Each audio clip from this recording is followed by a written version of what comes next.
Hey there, We Can't Wrestle podcast listeners. If you haven't noticed, we have switched our server to Anchor.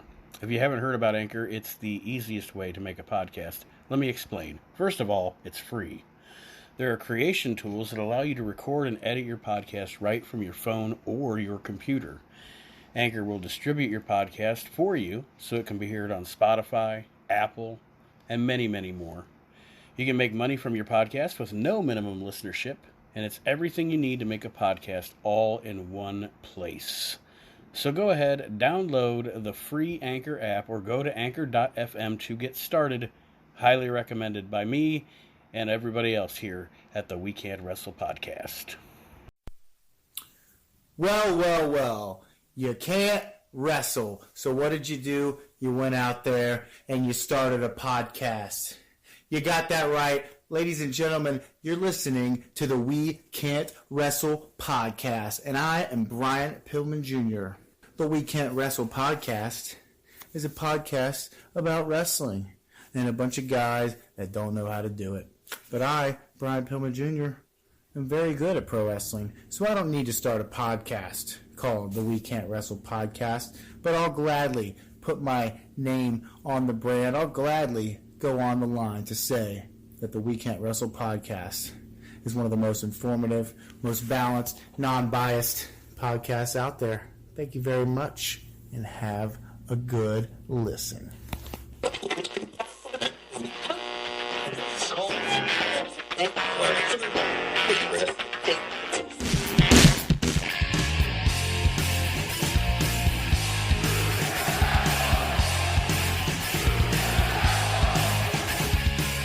You're listening to the We Can't Wrestle podcast.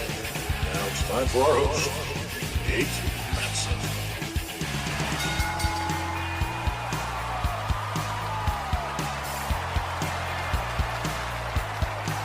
Hello, wrestling fans, and welcome to episode 94 of the We Can't Wrestle podcast. Three of the five of us are here with you on this beautiful evening.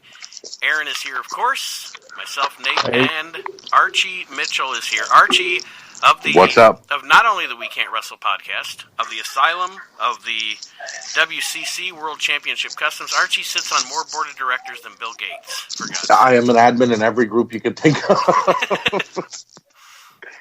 Well, welcome. Pleasure to be here as always. Welcome to the show, Archie, and welcome to the admin team of both the We Can't Wrestle Facebook group and the Asylum. We can officially say that on this week's episode. We can officially talk about it. I was under a gag order last week. So, but we love having you on the show. Love having the fact that you're here on a more consistent basis now. On this week's show, we're going to try something here. I've come up with 10, and we'll see how many we get done in our 2 hours. But 10, this or that, like what's better opportunities. And like I gave an example to the guys, and I'm not going to use it here, obviously, but what's better, the NWO or DX? Give me your answer, and then defend your answer. So that's what we're going to do. But before that, I want to give Archie the opportunity, because I know he has a rant that he wants to go on in this show. And I want the listeners to understand this. I do not condone anyone losing their job. I don't feel that people should be fired unless they do a terrible job in any way, shape, or form. If you're like Baron Corbin. Well, that's another story. But if you're an incompetent worker, and let's just say, for instance, you work at Domino's and don't know how to deliver a pizza or make one, you shouldn't work at Domino's. The person I'm about to rant on, it was not my problem with his body of work. I think that he was a phenomenal wrestler, and I think that he was able to make a character for himself very well outside of the WWE. Zack Ryder was one of, would you say it was 25 people fired in the last couple days, Nate? Yes. I think we're up to 27. Yeah, and that's including producers, agents, coaches, Zack Ryder, Kurt Hawkins, who were, of course, a prominent tag team in the WWE, Leo Rush from NXT, and 205 Live. A lot of talented people got fired in the last few days. Mike Chioda really surprised me. He's been there since 1989. Yeah. How do The you Good hire Brothers. a 30-plus worker? The Good Brothers, who are now going to go back to Japan or be in AEW next week, you never can tell. Yeah. And again, I didn't like hearing that these people lost their job. I wish them all the best in their future endeavors, whatever they choose to do, whether it be wrestling, movies, or in the case of Zack Ryder and Kurt Hawkins, toy collecting, because they are involved in toys the same way I am, you are, Nate, Aaron is. They buy and sell toys. They collect, they trade, they do. But over the last 3 days since he got fired, Zack Ryder has gone on a selling spree, acting like he's broke. I mean, he's doing toy breaks, which means you buy spots in a raffle, and then whatever number you get is the number that the box of toys you get. And they're like $50 a spot, and you have the opportunity to win one loose Jack's BCA. Not even carded, loose. And Hornswoggle, of all people, called him out on it tonight and said, who the hell wants a $50 Jack's BCA? He's selling his gear with autographs on it for $200, $300, and $400, and more so as it goes on. And then recently, he posted up in a group a pair of Jordans that he wants to autograph that he wants $200 for. And I'm like, Zach, who stole all your money? Yeah. Because you've got like $300,000 invested in toys. Why do you all of a sudden need to, look, and someone made a great point to me. John Majewski of the Asylum podcast said he's trying to strike while the iron is hot. He's putting shirts on Pro Wrestling Tees, and he's selling his merch so that he could, people will still remember him. And I get that. But who the hell is going to remember Zack Ryder in 6 months if he doesn't get another job in wrestling for a pair of Michael Jordans that he signed? It doesn't even have his name on it. It has his name on it because it's an autograph, but has no connection to Zack Ryder other than his right. feet, It's not feet, like Jordan handed him these at a game one night, or like it's the Matt Cardona at Michael Jordan sneaker. You know what I mean? So all I'd like to say is, and I mean this from the bottom of my heart, fuck you, Zack Ryder, because you're shilling yourself worse than anybody else has ever done when they've lost their job in professional wrestling. Yeah. Including Virgil. Yeah, you whore. Including Yeah. Virgil. So, all right. So, from the past couple of weeks of the show, here's what we've established. Zack Ryder's a douchebag. Fuck that guy. Yes. Ronda Rousey. And only Zack Ryder. I did not mean that towards Kurt Hawkins. I have met Kurt Hawkins on 2 occasions. One of the sweetest men I've ever met. Cordial, talks, inviting, is a member of the people when he comes to talk, his fans. Zack Ryder, fuck you. Fuck you, Zack Ryder. Fuck you, Ronda Rousey. Yes, and your forehead. And your big fucking forehead. And fuck you, Baron Corbin, while I'm at it. And fuck you, Kenny Omega. All right, Aaron. No, leave Kenny Omega alone. We were just talking about ramen noodles earlier. Kenny Omega's head does look like ramen noodles. That I'll agree with. Fuck Chris Cruz. Oh, yeah, fuck Chris Cruz, too. Did you see the Chris Cruz stuff, Archie? I did, but I didn't understand all of it. I kind of got like the back end of it. What happened? Every time somebody passes away, Chris Cruz goes on a tirade. And it's like, oh, great, now we're going to hear all the people coming out talking about how good of a guy this is and how he's going to be missed and this, that, and the other thing. Chris Cruz is a piece of shit. Well, that should be said about a guy like Howard Finkel. I mean, I missed Howard Finkel just not being in wrestling when he was alive, let alone now that he passed away. But it's not just Howard Finkel. It's like everybody. No, I know, but I mean... Except Bruno Sammartino. He was friends with Bruno Sammartino, so when Bruno Sammartino died, he put out this big, oh, I'm so sad that Bruno Sammartino passed away. It's like, well... Yeah, so... I guess he only likes legends, or in his mind, people who are legends. Third string announcer who I'd put up there with such greats as Charlie Min and Stephanie Wyand. Yeah, and I put a thing in his comments of just a pile of shit, and it said, "I'm gonna tell my kids this was Chris Cruz," and he commented back. He was like, "Oh, you're so talented." So I was like, "Thanks." At least somebody is. And it was up for a minute, and then Billy Silverman and somebody else, I can't remember who it was, liked the shit post. Oh my god. And the thanks, I guess at least somebody around here is. And then all of a sudden, I went back to see if anybody else had said anything, and that all the other comments were still up except the shit post. Like, he took that down. He didn't like you getting notoriety for that. He didn't like me trumping his ass, I guess. Fucking bitch. No. Looks like Mr. Ernst from Hey Dude. Remember Hey Dude? Yes. Yeah, Yes. it's like that's fucking Chris Cruz, man. You know, I gotta say something real quick that bothered me a couple of weeks ago. They announced the new figures that are coming out from Mattel, and one of them is Superstar Billy Graham. And it's a great looking figure. It looks just like him. But Superstar Billy Graham over the last 10 years has buried the WWE and Vince McMahon every chance he got. And now he's cashing in on allowing them to use his likeness as a figure. Oh yeah, he's one of those guys that You know? rallies against Vince and then comes crawling Right. back when he needs some money or Oh, what have you. Vince is a piece of trash. He takes everything from his brother. He doesn't help nobody out. Right. He just treats us like cattle. Oh no, my kidney's gone. Vince, And Please, Vince, Vince. yeah, I need a kidney. I mean, and lots of things can be said about Vince McMahon, and there are times where he is a shrewd businessman, and I mean, quite frankly, there are times he is a piece of shit, but he's a shrewd businessman. But what I will say is, if you talk to anybody in the loop, if somebody that has worked there needs something, 99.9% He goes out of the his way. time, his company is going to take care of that person. Billy Graham that? being an example, you know, Billy Graham, didn't he help out with Billy Graham's kidney transplant? He put Scott Hall through rehab Multiple times. I think he put Jake through rehab, gave him a few fucking Right. gallons of piss, and I'd tell Billy Graham, go find your own fucking liver. Look at what he's done for Jeff Hardy. How many chances he gave a guy like Jeff Hardy. And I don't mean this as a mean thing toward Jeff Hardy, but he's got demons, and Vince helps him battle them every time he works for that company or he isn't in the company. You know what I mean? And you look, I understand they've got bad taste in their mouth from what Vince did to them in the 70s and 80s, but you literally took a shot at Vince McMahon when Rocky Johnson passed away at the funeral, and now you're willing to let them make you into a toy because you need a few extra bucks.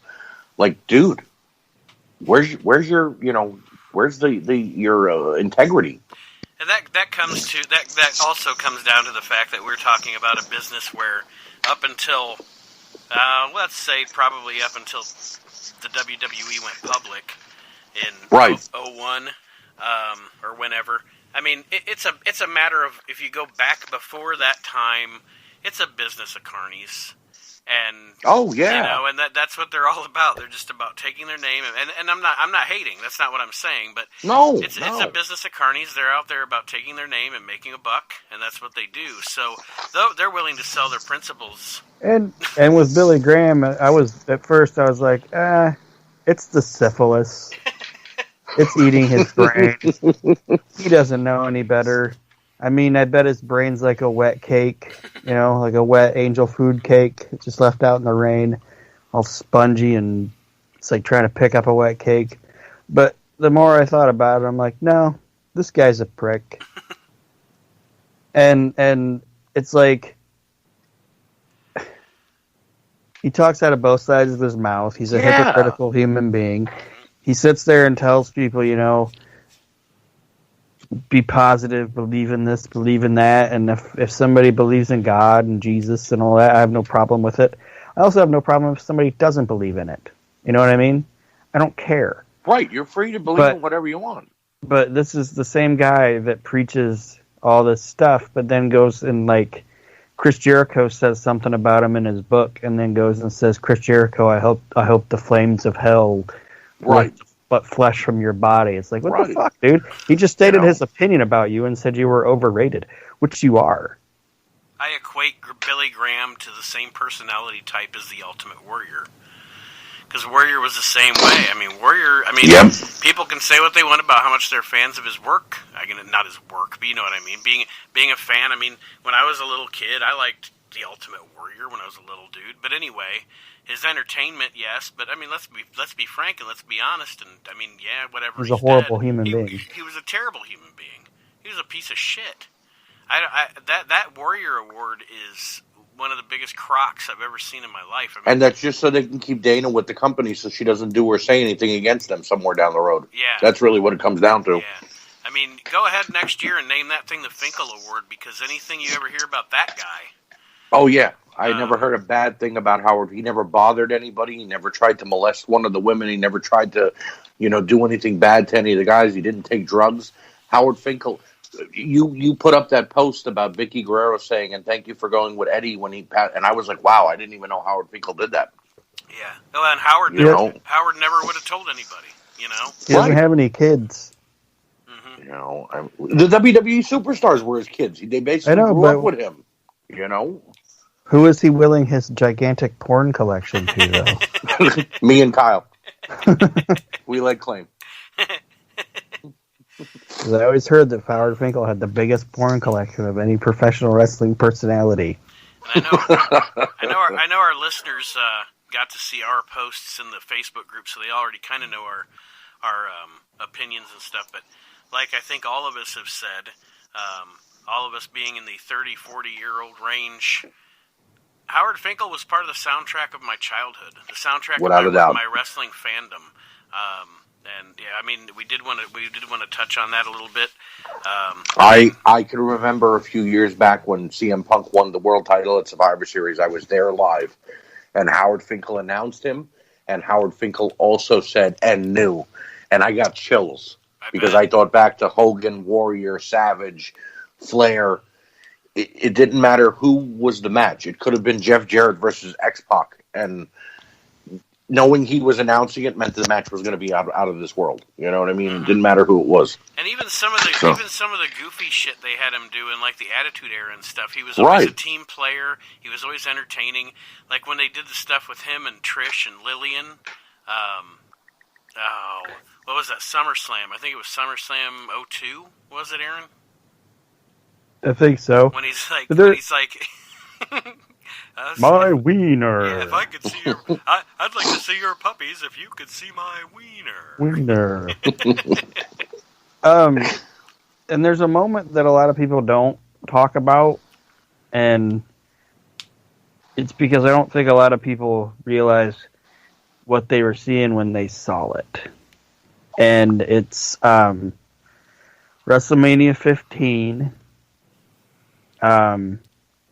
When Howard Finkel introduces Gorilla Monsoon. He gets choked up. Yeah, and it's the last appearance of Gorilla Monsoon that I know of. It is. And it's Howard Finkel announcing the guy that had been in that company longer than him. Mm-hmm. You know what I mean?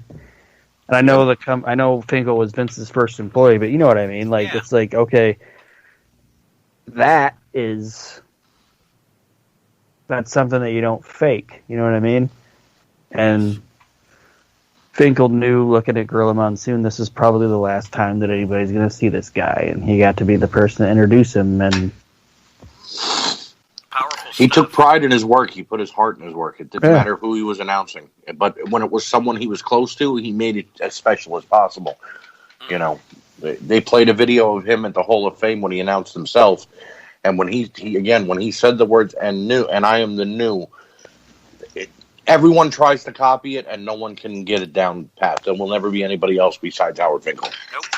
Absolutely not. Rest in peace, Finkus Maximus, as I said yesterday, because I always remember that too. Finkel in a toga from WrestleMania 9. Yep. So let's, unless you guys have anything else you want to cover, maybe we'll start these What's Betters. Well, don't drop everything. Archie and Aaron do not know what I'm going to throw at them here, so... And we'll see. Oh, no, I know. I snuck in your house yesterday and read your notes, so I know exactly what you're going to ask us. Damn it, not again! So, guys, and of course I have to have an opinion, so I'll throw my opinion in, too, on each of these. But my first question is, what's better? I guess this one's a who's better, Shawn Michaels or Bret Hart? Are you going to say who answers first? It's up to you, Aaron. You want to go first or second? Okay. Well, Nate, I'm going to say this. We'll try this first one. But so we don't talk over each other, because that frustrates me. Nate will get to pick each question who goes first. Very well. Okay. But I'll go first this time, and I will say that I think Bret Hart is better than Shawn Michaels. And why is that? Because how do I want to say it?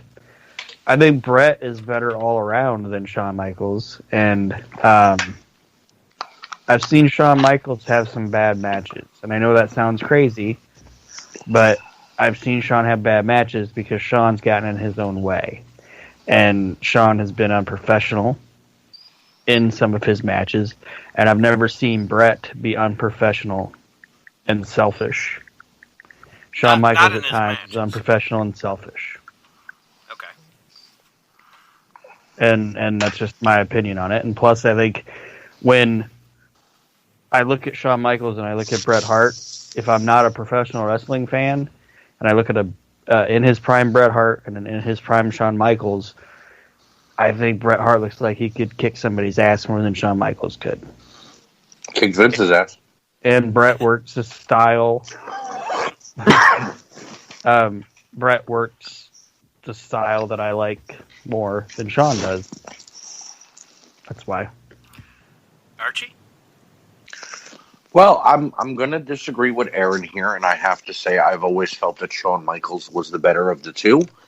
I understand Aaron's last point that Bret did wrestle a different style. He knew how to build up and then kick it into that high gear for that last 5 or 6 minutes. My problem with Bret is that it always felt like the same match, no matter who he was fighting, big, small, fat, skinny. It was always the same match, minus a backbreaker if he couldn't get the guy up, to land that last backbreaker before he dropped the elbow and put the sharpshooter on. Shawn changed up his style with the Rockers being a tag team specialist, then being the sexy boy with Sensational Sherry, to then being a face and then flip-flopping here and there. I prefer Shawn more.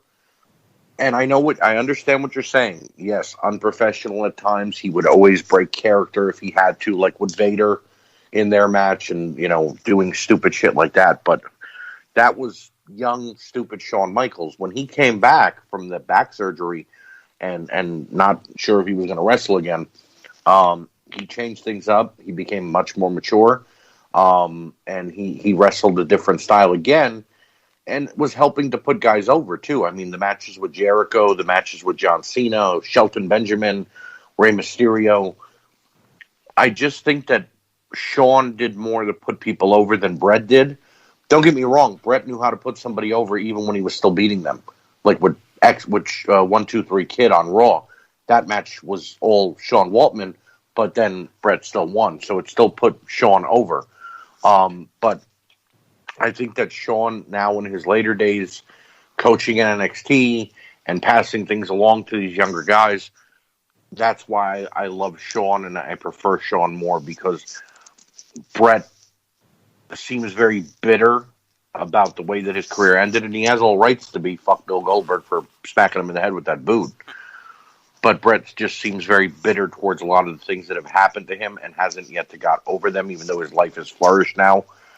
And I just see that Shawn loves wrestling still, or maybe Bret is just there to be a critiquer and say, it's Seth Rollins' fault, or this guy sucks, or whatever. And you kind of, and again, I was asking you guys the questions, and then, like I said, I wrote my thoughts down too, but I kind of echo, I think you and I are on the same page as far as this goes, Archie, in that Aaron knows going way back, because, he's known me his whole life, not my whole life, but his whole life. I've always been a big Bret fan, and I've always been a big Shawn fan. But as Aaron also knows, I'm a bigger Shawn fan. And one of the reasons is kind of to what you said, and what I wrote down here was evolved. Shawn Michaels, right. Shawn Michaels, I think the reason I would say he had the edge over Bret is that as his career went on, he evolved more than Bret did. And that's not a knock on Bret. No, what Bret did was not. superb, but Sean had the ability to adapt, I think, to situations better, and I think he evolved as a wrestler, as a character, and as a person better than Brett did. And that's just my opinion, so I pick Sean. Aaron, do you want to counter any of that, or are you good on it? Well, I just want to say that, guys, don't be embarrassed. Not everybody's right all the time. It's okay. But I'll stick to my opinion. And sometimes, and I'm not knocking Sean, okay? Because that guy is a dick, I know. okay? And I love it. like if you want to see that the old Shawn Michaels is still in there, like the old Shawn Michaels still exists, go watch his match with Hulk Hogan. Yeah. Oh, the old Shawn Michaels. The old Shawn Michaels is entertaining as fuck. Can I just say? Yeah. Can I just say nobody knows Canada like I knows Canada. Oh, and the funny part is, like, Brett even talks about that, how Sean humped the maple leaf, humped the Canadian flag, and they're talking on that thing with Jim Ross, and Brett says he's like, yeah, then you came out there and you humped the flag. He's like, that pissed him off, man. he's like, they don't like the fact that you screwed me, but they really fucking hate you for that. Right. That's why you can't go back there. Like, they hate you. Eventually, in 100 years, Brett will die, but that flag will still be there, and people will still go, Shawn Michaels did that. Still humps the flag. But yeah, like I said, I like Dickhead Shawn Michaels and everything like that, but I just think I think Brett is the more entertaining. I know it's crazy to say, but I like this innate. Like you said, you've known me all my life. That style that Brett works, that's the style that I like. And that's why I'll say Brett. Well, and that's the beauty of. That's one of the beauties, and I think one of the things that attracts people like us to the wrestling business. That's the beauty of the wrestling business, is it's art. Art is subjective. Some guys are going to like Macho Man, and some guys are going to like Hulk Hogan, and that's the beauty of it, And shout out to Josh Blevins, the biggest Hulk Hogan fan there is. Biggest Hulk Hogan mark, brother. I want to see. I want to ask Josh to make me a Hogan magnet, just so he has to do it. See, where I'd rather watch, say like a Dean Malenko fight William Regal. Well, yeah. They would rather watch Rey Mysterio and Eddie Guerrero. Rey Mysterio and Eddie Guerrero have like a lucha style match. Yes. That's the difference. That's like the difference between me and Nate. We both like both styles, but I prefer based technical, and Nate prefers flashy. Well, I mean, look at today's product for a quick second. I'm sure we all watch Raw on fast forward when we're watching it in DVR. I do, because I have a live show where I have to talk about it. Right. But even if you didn't, you would still be fast forwarding through it because it's crap right now. But there's always that one match, no matter whether it's mat based or luchador style, where it's going to stop you and make you go, "Oh, that's good." Mm-hmm. Like my inlet to ECW the first time I turned it on, and it was like 1995, was Too Cold Scorpio versus Dean Malenko, and that match made me a fan instantly of ECW. Even though I knew who both guys were, I went, "Wow, what is?" They just went 40 minutes. Yeah, ECW was letting them put it all out there. Yeah, this was an hour show, and they let them go 40 minutes. They didn't care about anybody else getting on a match on or anything like that. They wanted these two guys to groundbreak the business, and they did. 2 weeks later, in comes Eddie Guerrero, and they gave them the whole hour. Yeah. So it's like, wow. So it depends. But see, that was the great thing about Eddie. It didn't matter who he was in the ring with. He could adjust. So, like you say, we like both styles, but we prefer one over the other. If you want to watch Eddie Guerrero, Dean Malenko, Chris Benoit, you're getting both of those matches at once. You're not just getting one style. Absolutely. And yeah, I mean, and that's just it. It's like I said, it's art. Art is subjective. So a couple of these are probably going to be quick answers because don't necessarily have to. We don't. Some of these don't require a lot of elaboration. It's just more of opinion. So the next one I have for you guys is a belt question. Okay. And I'll let Archie go first this time. Archie, Winged Eagle or Big Gold? Winged Eagle all the way. I love both belts, but the Big Gold belt has such a tarnished history because it was originally the dome globed NWA World Heavyweight title, and then it had to be changed to the Big Gold belt. So right there was that spurt in history of, we don't want to be associated with the NWA anymore. We got the Big Gold belt now. And then, you got Flair leaves, so now they got to bring out the new WCW World Heavyweight title because Flair owns the Big Gold belt. That didn't happen with the Winged Eagle. Guys who won that title kept it with prestige. No one walked onto another show with the Winged Eagle, even though Vince was afraid Brett was going to do that when, he was leaving WCW. The Winged Eagle, dating back to, when it was first introduced, it makes me think of memories like Hogan and Savage, Hogan and Warrior holding up both the Intercontinental and the World title at WrestleMania 6 when I became a fan. Bret Hart winning his first from Ric Flair in Canada, on a live show of all places, not even on television. Right. I have so many memories that when they brought out that Attitude Big Eagle belt, I was like, no, I don't want this. I want the Winged Eagle. So my follow-up question to that, and I'll ask Aaron the same when he answers, but so you go with Winged Eagle. Who do you identify the most with the Winged Eagle belt? When you think of that belt, who's the first wrestler that comes to your brain?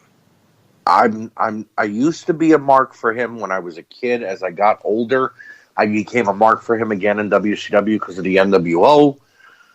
I'm not a fan of his anymore, and it's not about the racism. I just think he's overstayed his welcome and should have kind of backed off and been an ambassador. Mm-hmm. But, of course, the Winged Eagle is associated to me with Hulk Hogan. Okay. Now, Aaron, I pose the same question to you. Winged Eagle, belt-wise, which one do you like better, the Winged Eagle or the Big Gold belt? Winged Eagle.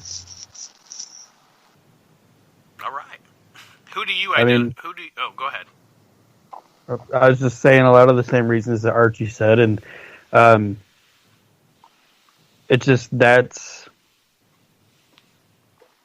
think that belt has more. It's not my favorite belt, okay, but of the two, I would pick that one, just because there was a time when the Big Gold belt. That's what they literally called it. Yeah. The Big Gold belt. Or that for a period of time, it was the WCW International Championship. See, that's better than the Big Gold belt.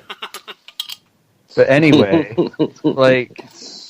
everything about that title started great. Like when Flair had it, it was like the first belt that I know of where some guy was like, this belt's custom made for me. You know what I mean? Right. And that was cool. But over time, everything just became convoluted, and all the history in quotation marks of it just got watered down when it's switching every week and fucking whatever. But you never had that with the Winged Eagle, because by the time WWF got to the point where, it's going to be changing every week, and it's going to be 6 guys in one match for everything, it was already gone. You know what I mean? Right. So, if that wouldn't have happened, you might still be saying the same thing about the Winged Eagle that Archie was saying about the Big Gold, that, everything about it doesn't matter anymore, but it kind of got put to pasture before Crash TV started, Yeah. So that's why I think that's a better belt in my mind. Who do you? I mean, personally, my favorite championship is the old NWA belt, but that's okay. The Dome Globe? Yeah. Yeah, mine too. Who do you identify the Winged Eagle with? When you think of the belt, Aaron, who do you think of immediately? Bret Hart. Another good choice. We are all in agreement. He's my. Oh, go ahead. He's. I almost said he's my favorite guy that ever held it, but he's probably my second favorite guy on my list of top 5 favorite wrestlers that's ever held it. And the only reason I'd put him over Flair is that Bret had obviously more time with it. So we are all in And agreement. Flair's Winged Eagle run was fucked. No, he didn't have a bad run with the Winged Eagle. It's just the way He had a bad run in the WWF. Looking back on it, he had a bad run in the WWF. That first time he was there, people talk about like WCW mismanaging people. Ric Flair was pretty mismanaged when he went to the WWF, in my opinion. After WrestleMania 8. I will disagree with you from August of 91 until WrestleMania 8, he had a great run in the WWF. After that, yes, it went to shit. It got silly. But that's what is it? August to April, so that 6 months is one of the best runs in wrestling ever. I mean, he comes in immediately, he's feuding with Piper. They have a great feud. It's the real world champion gimmick. That's a great gimmick. He wins the fucking Royal Rumble and wins the title, which everybody will agree is the greatest Royal Rumble ever. Yeah, and him and Savage have a great feud, and then have one of the best matches ever at WrestleMania 8. And then, like I said, pushed down the card, yes, for no reason. And like I said, after that, I would agree with you that it went to shit. But that first 6 months of his WWF run was fucking amazing. Can I add something to my my statement about the big gold belt? I mean, no. I know I okay. Go ahead. I said when I think of the Winged Eagle, I have memories of matches as a kid, as an adult, up until they got rid of it. Honestly and truthfully, the big gold belt, if it wasn't around Flair, my only memories are Rick Rude getting injured in Japan by Sting and never being able to wrestle again because they were fighting for, at that time, it was known as the WCW International Heavyweight title. And Sid Vicious breaking his leg because he jumped off the second rope in a fatal four-way with Scott Steiner. That's what I imagine when I think of the big old belt, because that's what they did to it. And like Aaron said, it got convoluted and thrown, like it was thrown around like a prop, because that's what Bischoff and Vince Russo thought belts were. They're props that the person holds. No, there's something somebody wants. They symbolize that this is the top guy in our company. Right. The New York Yankees don't consider any of their trophies props. The New York Giants don't consider the 2 Super Bowls they won in the late 90s and early 2000s as a prop. They didn't beat 17 teams to get that trophy to say, oh, look at this beautiful prop we have. Mm-hmm. That's their championship. They honor it, So to think that anything is a prop is sucky, And my problem with the Big Eagle is the fact that they call it the Big Eagle, because you know what that sounds like to me? Sounds like a fucking grocery store. Doesn't it? It does. Like it's like, oh man, I'm gonna go pick up some Coke at the Big Eagle. I'll be back. That's just what it sounds like to me. I will agree. We are all in agreement. The Winged Eagle is also my favorite of the two. And just quickly, the wrestler that I associate for some reason, don't know why, but when I think of that belt, the first wrestler that comes to my mind is Randy Savage. I think that he's a pimp.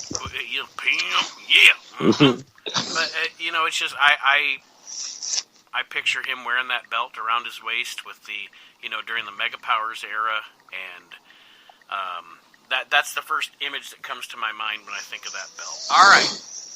So now, this one's going to be fun, I think. Like I said, some of them may have longer answers, some shorter. All right, guys. And Aaron, you go first on this one, because Archie went first last time. Aaron, Papa Shango or The Godfather? The Godfather?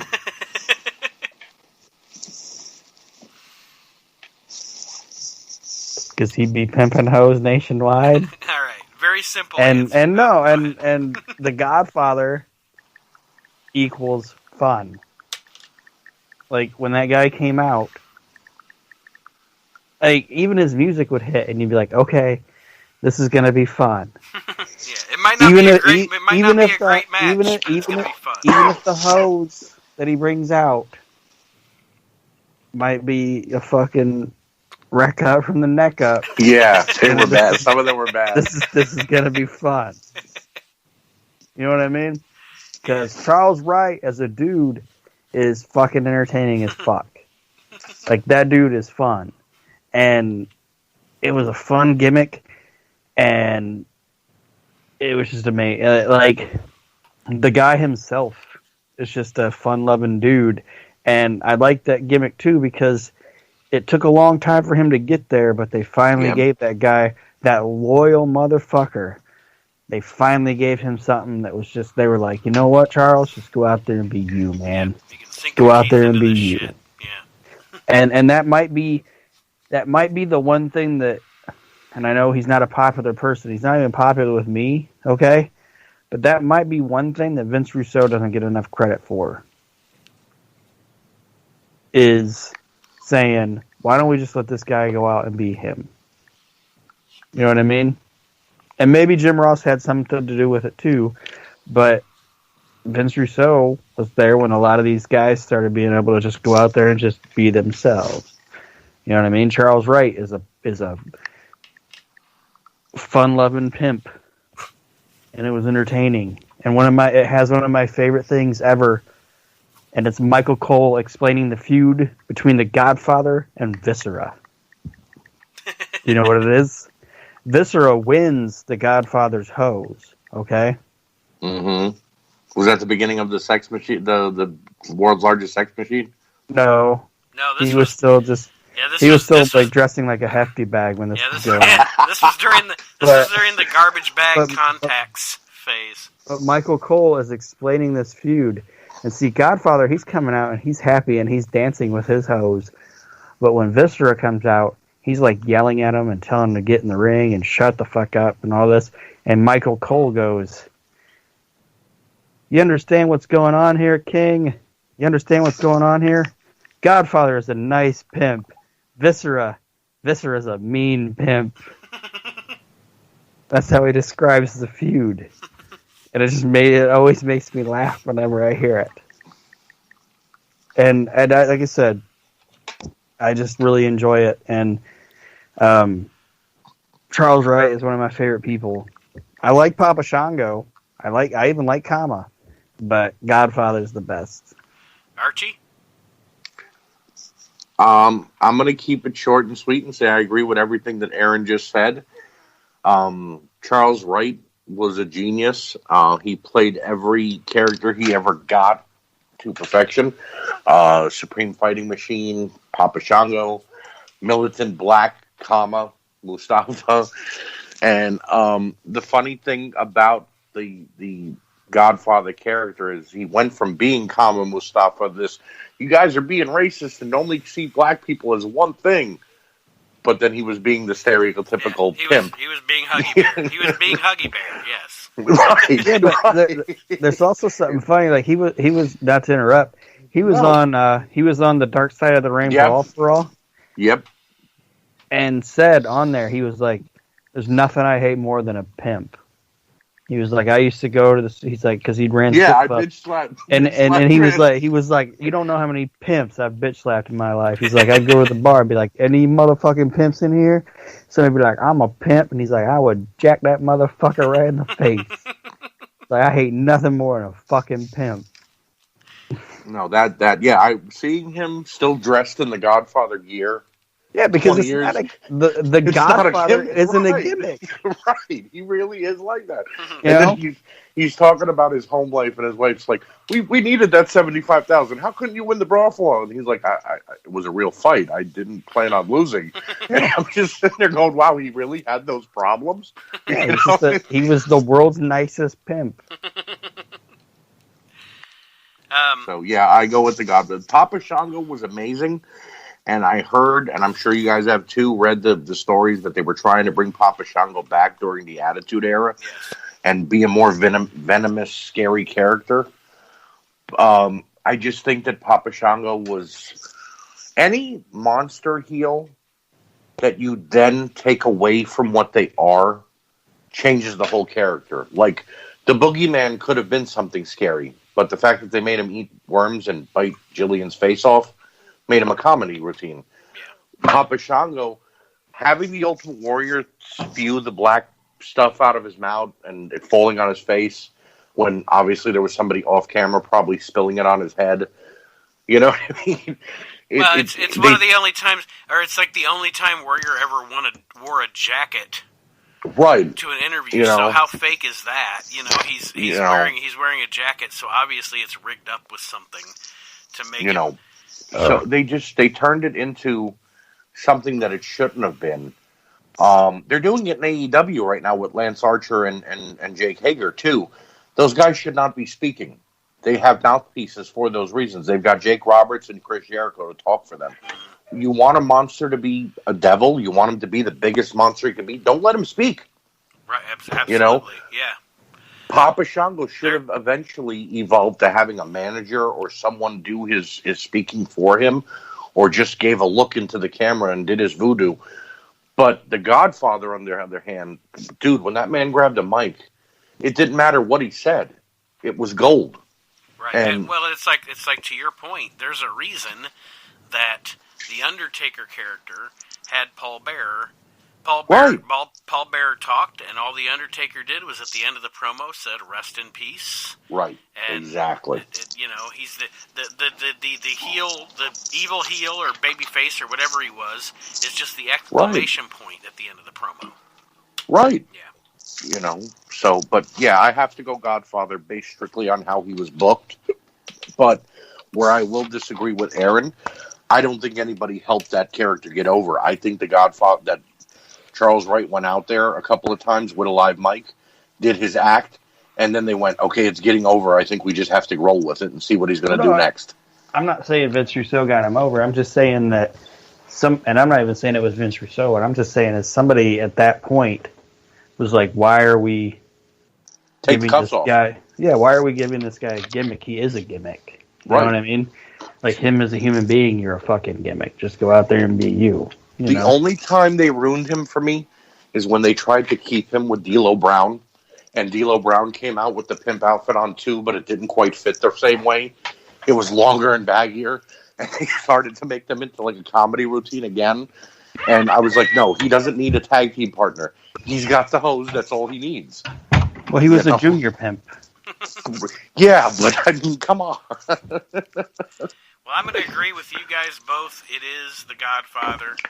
So here's one that might be a little tougher. We may have a little more debate about this one. So, Archie? Yes. Matt Hardy or Jeff Hardy? Neither. Lita. If I got to pick somebody from Team Extreme, it's going to be Amy Dumas. Now, God damn it. Dude, I have never been a Hardy Boys fan. I've never been a Hardy Boys fan. They were jobbers in the early 90s, and it was Jeff Harvey or whatever they called him at first. Harvey.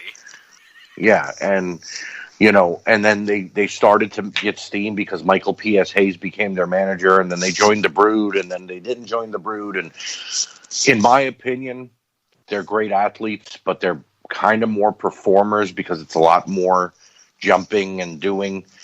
Edge, Christian, and the Dudley Boys made the TLC matches for me. All Jeff Hardy and Matt Hardy did was fly through tables. So yeah, neither. I can't pick between them because I don't like either one.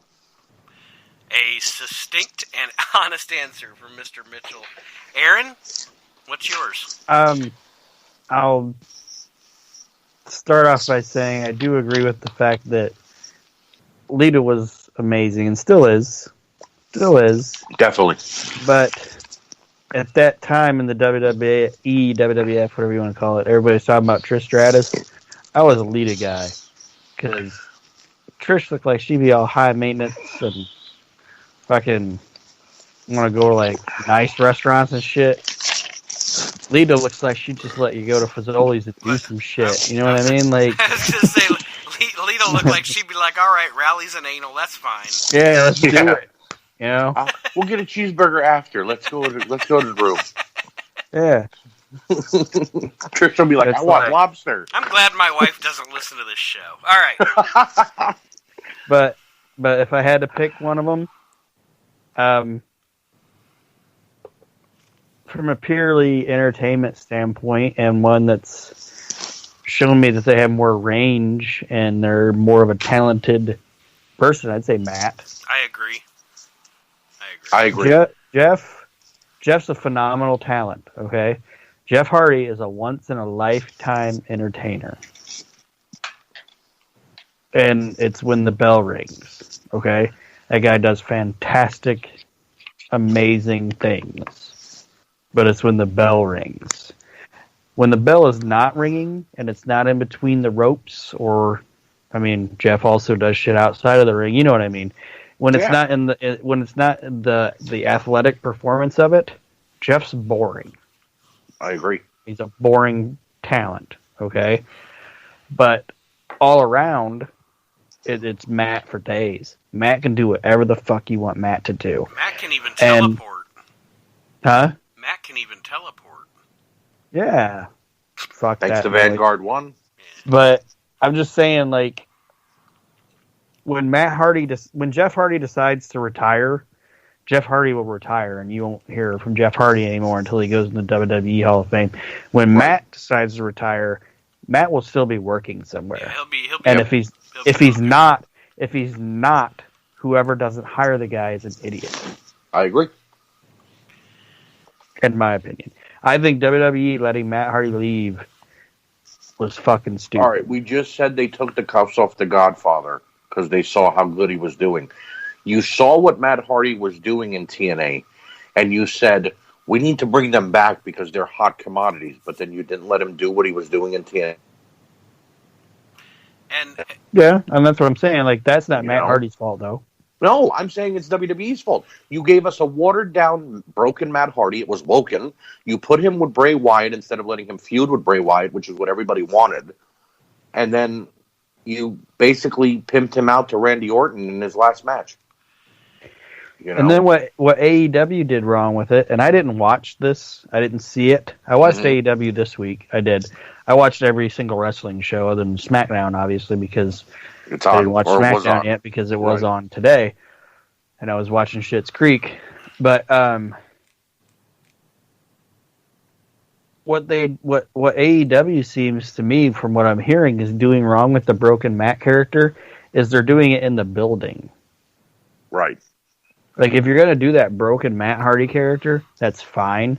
I don't give a shit if something's crazy and off the wall. I know people complain about it, but at the end of the day, just fucking watch it. And if you don't like it, don't watch it. Right. You know what I mean?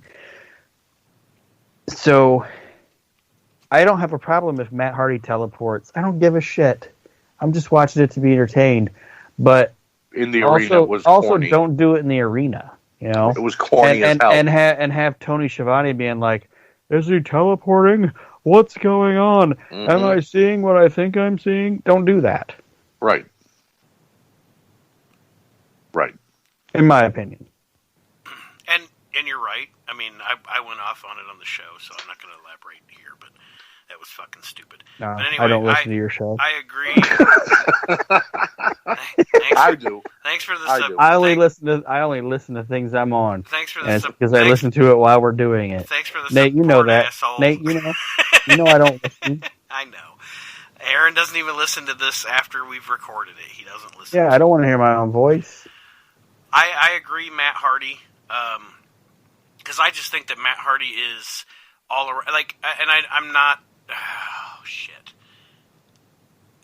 Jeff is Matt Hardy version 1. Yes. Jeff is one of the greatest fucking gimmicks in the history of professional wrestling. Him calling his followers MFers was like the best thing ever. Matt Hardy version 1's better than Broken Matt. Yes. All the little Matt V1! Little Matt facts and all that shit. Matt doesn't eat broccoli. When I would see things like that had nothing to do with the Matt doesn't eat broccoli. Matt has never read a comic book in his life. Like, what? Yeah, it's fucking fantastic. Well, gentlemen, we are going to take our break here in the middle of the show. When we come back, we will have more of these What Is Betters here in the We Can't Wrestle podcast. And we'll be right back after this.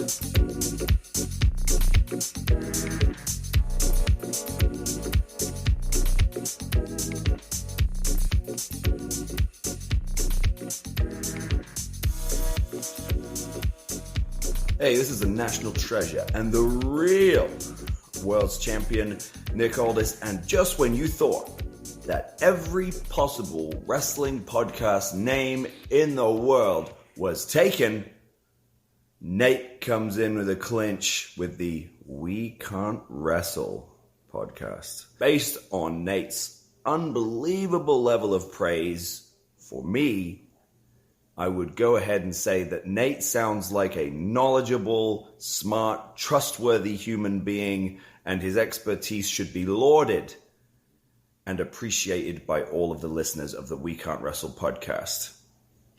All right, wrestling fans, welcome back to the We Can't Wrestle podcast, episode 94 going on here. And I hear, as Scott Hall would say, the music from your favorite adult film movie. Because we have an invasion of sorts here in the We Can't Wrestle podcast. Aaron and I are here. Archie is here. We've been talking what's better. But we have been invaded by someone from the Asylum Wrestling podcast. Mr. David Gold has joined us. David, the inmates are running the asylum. Well, I heard porn, so I figured, I better get on. So. Well, we were talking about Howard Finkel's porn. You got to get on to get off. Oh, yeah. I can't get Pornhub Premium anymore, though. I've used all my free trials. Aren't they giving it away for free right now during this whole virus thing? Only a 7-day free trial, and I've used all my extra emails. Oh. David was pulling his best Mick Foley impression trying to get more free trials. He was pulling something, but it wasn't Mick Foley. I hear if you pull it more than twice, you're playing with it, but hey. Yeah. He was pulling his Chris Cruz. Shameless plug time. As everybody knows, when we come back from the break, it's always shameless plug time. I want to encourage everyone to listen to the Asylum Wrestling podcast. This week's show had some interesting conversation with David, Magic, and Nick Francis and myself. As I always plug on the show, check that one out. Join the Asylum on Facebook. And I will say this. I am not somebody that will plug or promote or tell somebody to listen to something that I haven't myself. And I say give it a listen. It's fantastic. Give it a listen. And make sure you guys join the Asylum. I appreciate that, Aaron. Make sure you guys join the Asylum, because when we reach 3,000 members, if we could do it before May is over, we are going to tell them, David, what are we giving away if we reach 3,000 members? No, it's a made-to-order belt, any belt of your choice. So, I mean, that's a pretty damn good free prize if I do say so myself. Definitely. Not very many people give away free belts. No. So. I don't know that anybody does, really. I don't know many people who are giving away that much free, let alone a belt. You know what I mean? How many listens do we have, Nate? I don't know. I'd have to look it up. Leave me alone. Well, is it over 800? Is it? Yes. Okay, Nice. Well, when we get to 1,000, we're going to give out free email accounts so people can get 7 days Yeah. of Pornhub. I need to David's going like, I got to listen to it over and over again. Listen to this under different names 200 times. So I can get 7 days of free Pornhub. Good gimmick. Good gimmick. By the way, it's not that impressive. But anyway. And of course, shameless plug for World Championship Customs as well. And I want to let everybody know. It's all right. I want to let everybody know that within the next couple of weeks, we're going to have another contest coming up in the We Can't Wrestle Facebook group. And one of the, actually a number of the prizes in that are going to be some Archie Mitchell customs that he has provided me. And some of my favorite I've ever made, I think, because they were I was laughing as I was doing them. Mainly one of them, because Nate knows I kept sending him pictures, and it just kept getting better and better. Yes, sir. So we will reveal that coming up very soon in the We Can't Wrestle Facebook group. Is there anything else I need to plug, for Christ's sake? Am I doing enough? How about my $1 million fink that I'm staring at right now? Yeah. How about that? What did you just say? My $1 million fink. All right, there's a story behind That's it. what you call I'll it? send you a picture. I call mine. Do you want me to tell the story, or do you I call want to tell mine it? Andy. So basically, Archie made me a Howard Finkel Hasbro, right? Oh, and that's it was, cool. of course, with the $1 Million Man body, right? Because it fits, has the suit, whatever the case may be. He covers the lapels up with, you can correct me if I'm wrong, Mod Podge. Archie, a black buddy, right? Or Yeah. a black, Yeah. like like a black putty, and the black putty fell off, and Archie goes, "Oh no, I'll fix it, and I go, "You know what? Hell no. It looks fucking cool." Now he's the $1 million Fink. Right, because the gold is coming through and the dollar signs and yeah, so he's $1 million Fink now. But mind you, I will argue this point every day of my life until I die. He's had it 2 years, and this didn't happen immediately. It happened like a year later. Oh, it happened over time, but I don't want it fixed now because it looks I know. Cool. I no longer use the black putty on the lapels anymore. I sand down the $1 million logos and then repaint and refinish and all that. I've learned from my mistakes. I've officially changed Andy's name. I'm now going to call him the $1 million Fink. I'd like to plug that in World Championship Customs, we're doing a custom contest in the next couple of weeks, starting this Monday. And everybody is going to be doing a WrestleMania-themed match. For instance, like we have some of the best customizers like Scott Burnett and Daniel Ariolo, who's from the Asylum, and a bunch of other great guys. And just like for instance, like if it were David going against Nate and they would have drawn a match, one of the matches that was being drawn was Ricky Steamboat versus Macho Man Randy Savage from WrestleMania 3. So David would be making Ricky Steamboat and Nate would be making Macho Man. And Nate's have Macho you guys Man. seen Toy Story 4? Have any of you guys seen Toy Story 4? Yes. Not yet. Okay, there's a character called Forky. That's how my customs would look. Damn it! You stole my fucking joke. Well, that's what you fucking get for bringing me on then. But we got a lot of great customizers in there. I'm happy to be on board with the Asylum. It is a breath of fresh air to be with friends that are actually friends and I can talk to and shoot the shit with on a daily basis and make me laugh. So, and of course being here with the We Can't Wrestle podcast, when Nate does offer the next contest, Nate, if it's okay with you, I'd like to add a prize. Oh, absolutely. To that. Anyone who wins on like a certain click or whatever it is, how you're going to give it away, if it's a second or a third prize or whatever, can pick a custom that they'd like made to order from myself. Thank you, good sir. We appreciate that. So. Yeah, sounds like a nice prize. Definitely. Interesting. The Asylum, the We Can't Wrestle podcast, World Championship Customs. We're building a bit of an empire here, guys. Pornhub. No. Pornhub with them emails. Thanks, Aaron, for contributing. You're welcome. All right. So we are. I got ideas. We are. I'm an ideas guy. I'm an idea. I don't do any of the work. Definitely an ideas guy. Spout the idea and you do it. That's how it works around here. It's the best. Work smarter, not harder. Yeah, I'm a delegator. Let's see what you did there, Archie. Work smarter, but not harder. Oh, pretty. Oh, that's what she said. Oh. How much commission is Pornhub going to have to pay me? I'm liking this. All right. Yeah. So we're playing What's Better, and I informed David during the break what the deal was with the game. We have a few more that we're going to play in our last segment here tonight, and the first one I will give you guys, and we'll give David the first crack at it, because we also discussed we're going to present our case without interrupting each other, Mr. Gold. So you'll get to have the floor until you say the floor is seceded. What's better, Hell in a Cell or the Elimination Chamber? Oh, shit. That's a really good question. That's a tough one. I'm going to go with Hell in the Cell, though, all day, because I've seen two of the best Hell in the Cells in history pretty much back-to-back. HBK, Undertaker, Mankind, Undertaker. Both freaking amazing matches. The bumps were amazing. And I would caution anyone that would say Elimination Chamber, because, honestly, I mean, there's been a couple decent ones, but the only really good one was the first one, in my opinion. So I would go with Hell in the Cell, all because of just participants involved, and the bumps that HBK and Mankind took were just freaking amazing. Now, modern day Hell in the Cells, they kind of stink. The last great Hell in a Cell match was Edge and Undertaker at SummerSlam 08, I think. I agree. All right, Archie. Now, Shane and Taker was decent, too. That was decent, but it wasn't. I'll give a nod to the Usos and New Day, too, for their tag team Hell in a Cell. That happened like in the last couple of years. That was pretty good, but I agree with David. It has become very PG friendly in the new era. Isn't it red now? That was just for the Fiend one, I believe. I think. No, I think it's red permanently. Oh, is it? Oh, I think the last couple have been red. That's yeah, a terrible it has. idea. You know what else I liked? The Punjabi prison. That was fucking awesome too. Remember the Punjabi prison? I just like saying the name. What? Yeah.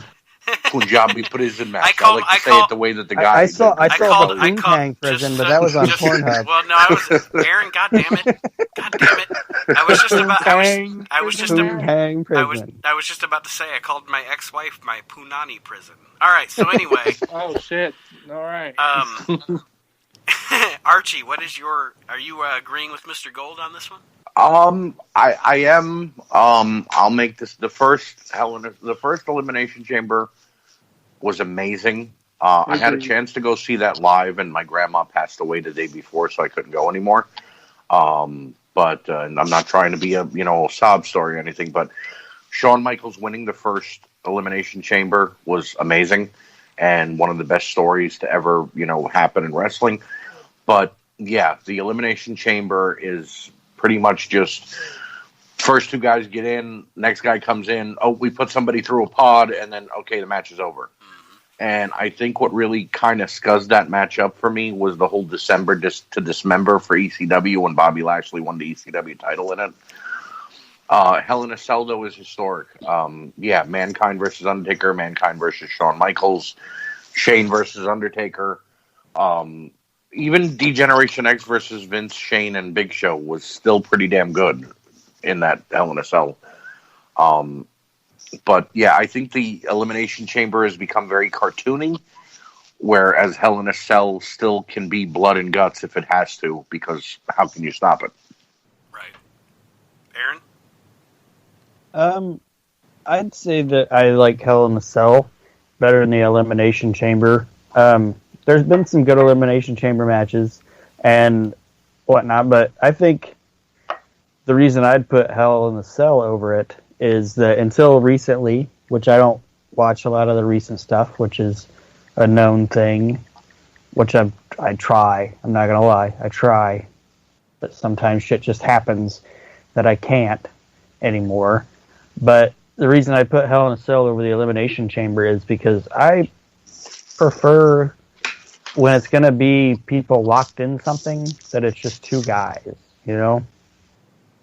When you start adding people to it and shit, it waters it down. Yes. It makes it less than what it is. Like a prime example, and Archie, I think we talked about it last week, the 6-man one they did. That was horrible. Yeah, it was horrible because they put 6 fucking guys in it. It didn't work. Anything with 6 guys is horrible. Sorry. But I could name a few things, but do you know that keep from it to wrestling. Pornhub? I'm sorry, I had to. The girls never showed up. The girls never showed up. Now I'm actually glad you ran out of emails, David. David was going down the wrong rabbit hole on Pornhub. I saw stuff now, so I could be superhuman. Sorry, Aaron, I didn't mean to interrupt you. It's all right. If it's funny, I don't give a shit. But yeah, just like I said, I just think I look back at memories of me, like in my mind, not memories of me, like I've never been in Hell in a Cell, obviously. But I'm just saying, like, my thoughts, like, I think of, like, Shawn, Undertaker, and all that shit, and, like, what was it, Triple H and The Undertaker, when Shawn refereed it? That was Hell in a Cell, right? Yep. Those guys, like, leaving together, that's a fond memory, too, because Nate and I watched that, and we got completely trashed when we watched that. That was a fun night.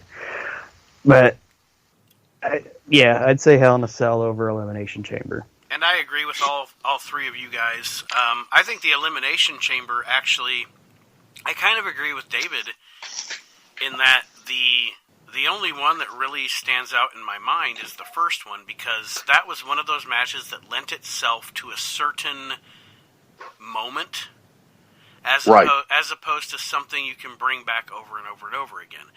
Over the years, it has become convoluted. I absolutely hate tag team elimination chamber matches. matches. It makes no sense. It's Now you got 12 people fighting each other. But you in know one what small also made space. the first one? RVD really made that first one special too. he did. Yes, he did. Yes, he did. Absolutely, him. Like But aesthetically, the Elimination Chamber is an amazing looking structure. Like it's a badass looking thing. Well, so Yeah. so was that thing TNA had, but it was stupid. That escape thing Yeah. or whatever the hell it was. How Well, the I hell would were you say supposed to get out of that thing? I wouldn't say the Elimination Chamber's stupid. No, I just don't think it's over Hell in a Cell. Am I the only one that liked the WCW ones? You know, The the Tower of triple Doom, cage? The Tower of not Doom. just the triple cage. Yeah, the triple cage is stacked, and then they had the 2 rings in the cage. I love those. Well, War Games Oh, is War phenomenal. Yeah, Yeah, War War Games, you Games, can't. and There's then no what was beating the- War Games. What was the triple stacked one they did at Halloween Havoc? Tower of Doom. That was that was trash. It was a trash match, but the structure was amazing. Well, no, but it was a trash match because of what the storyline and the rules were. I mean, it made you okay. You start at the top to work your way down, but if you get down into the next area of the cage, the guys that you were fighting in that part of the cage can't follow you back down until you're at the bottom. What? So we're just going to tell So three wait, grown no, men, are we you talking stay about? here. Are we talking about Dungeon the of Doom. one? Okay, I thought we were talking about the one with DDP, Jeff Jarrett, and David. No, that was Arquette. the Ready to Rumble cage match. Okay. Yeah, Yeah. no, we're talking about the one. Didn't the one that we're talking about have like the electric chair in it? No, that's, that was that's, Abdullah that the was Butcher. the Chamber. That was Oh, Chamber yeah. of Horrors. Yeah. Yeah, I think they only did that twice. The Chamber of Horrors match. There were 2 Tower of Dooms. The first one was, I believe, in '88, and that involved Kevin Sullivan, Dr. Yes. Death, Steve Williams, Ronnie Garvin. Anyway, and then the other one was that crazy one they did with Hogan and Savage against the Dungeon Right. of Doom. Oh yeah, Again, they had their you- face painted. Luger was in that too. Yeah. Right, and I mean, you're telling Zeus and the Ultimate Solution, no, you stay in this part of the cage till they get to the bottom, so I can't just run down there and beat them up right now. Right. And Which look, does- go ahead, Dave. Trivia question: what was the Ultimate Solution's original name? The Final Solution, but they And found then out somebody that was what like, Hitler- "Hey, yeah. I'm Somebody, just letting you guys know." ironically, someone in the Turner office was Jewish and was like, "Hey, Like, No, I think they turned on the History Channel at the wrong time. Dave Penzer was like, "Hey, can I interrupt for a minute? Yeah. You're doing the wrong thing here. You're doing the wrong thing." But I mean, like the way they introduced Zeus again, which again that goes back to what we talked about Hogan reliving his glory days in WWF. But 8 guys couldn't beat Hulk Hogan and Randy Savage because Lex Luger decided to turn. I mean that was stupidity. ludicrous." But it's besides the point. Hell in a Cell all the way. Yeah. All right, so the next one that I will present to you, gentlemen, is actually a triple threat here, and we're going modern products. So, Aaron, this is good luck for you. Okay. All right, so I am going to break down the Shield, and gentlemen, I'm going to say, is it Rollins, Ambrose, or Roman Reigns? What's better? So wait, before Aaron starts, you want to know which one was better out of the 3? Yeah, which one you prefer out of the 3 of Okay. these guys? Rollins, Okay. Ambrose, and Roman. And Aaron, you go first. Seth Rollins. All right. I just think he's the better worker and the better talker and just all around better athlete out of all of them. That would be my answer. Mr. Mitchell? I look at the 3 of them as the WWE seeing them as the second coming of Austin, Rock, and Triple H. Dean Ambrose being Austin, Roman Reigns being The Rock, and Seth Rollins being Triple H. And in my opinion, only Seth Rollins stepped up and actually proved that he could be a Triple H type of badass and, evolve with his character as time went on. So I would go with Seth Rollins because for the last 3 years of his career, Dean Ambrose seemed very stale and like he didn't like anything they were giving him. And Roman Reigns, God bless him, I'm so happy that he was able to beat leukemia again and go through remission and get healthy. But I don't like Roman Reigns, the wrestler, one bit. I think that he's watered down and forced down our throats way too much. So I go with Seth Rollins as well. David? I'm going to be the devil's advocate here and say that I believe that we're not talking about their singles runs.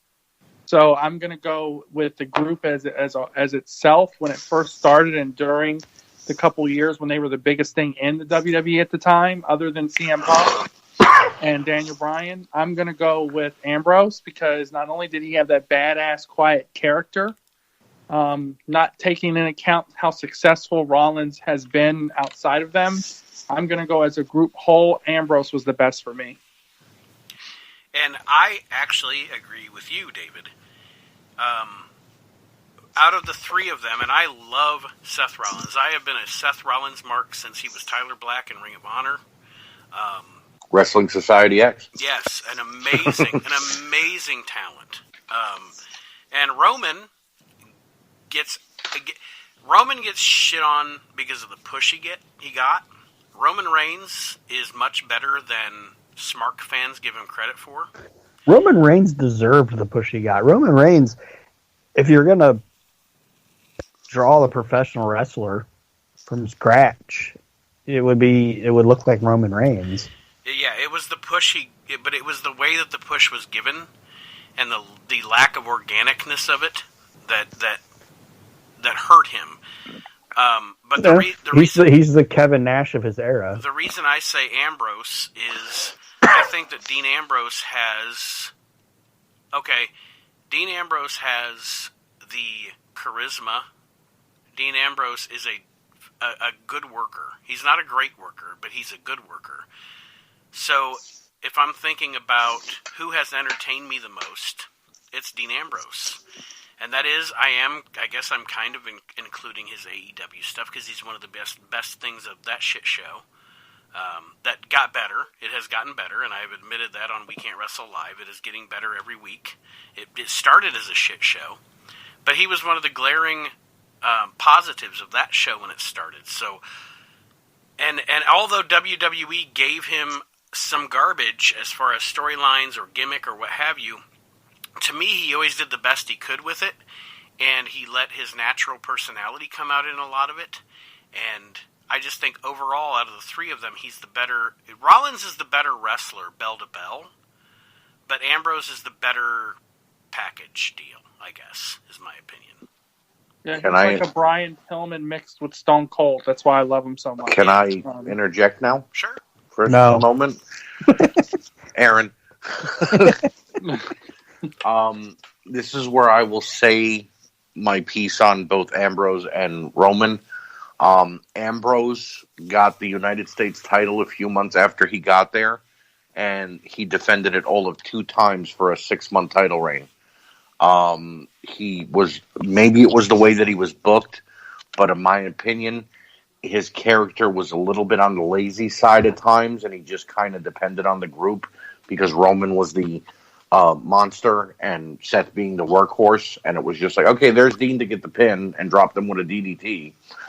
On the second side with Roman, though,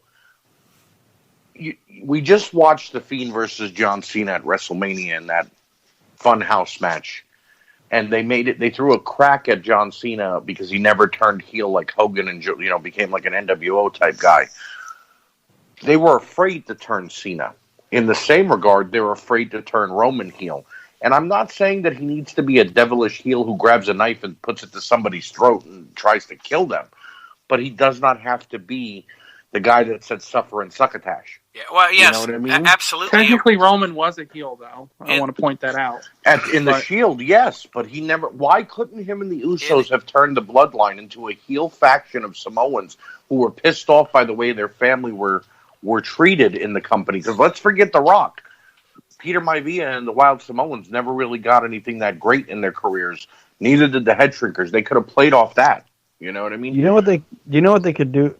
I don't mean to interrupt. Sorry. No, go ahead. I'm just saying. They could do with Roman Reigns what they wanted to do or tried to do with Kevin Nash before he left.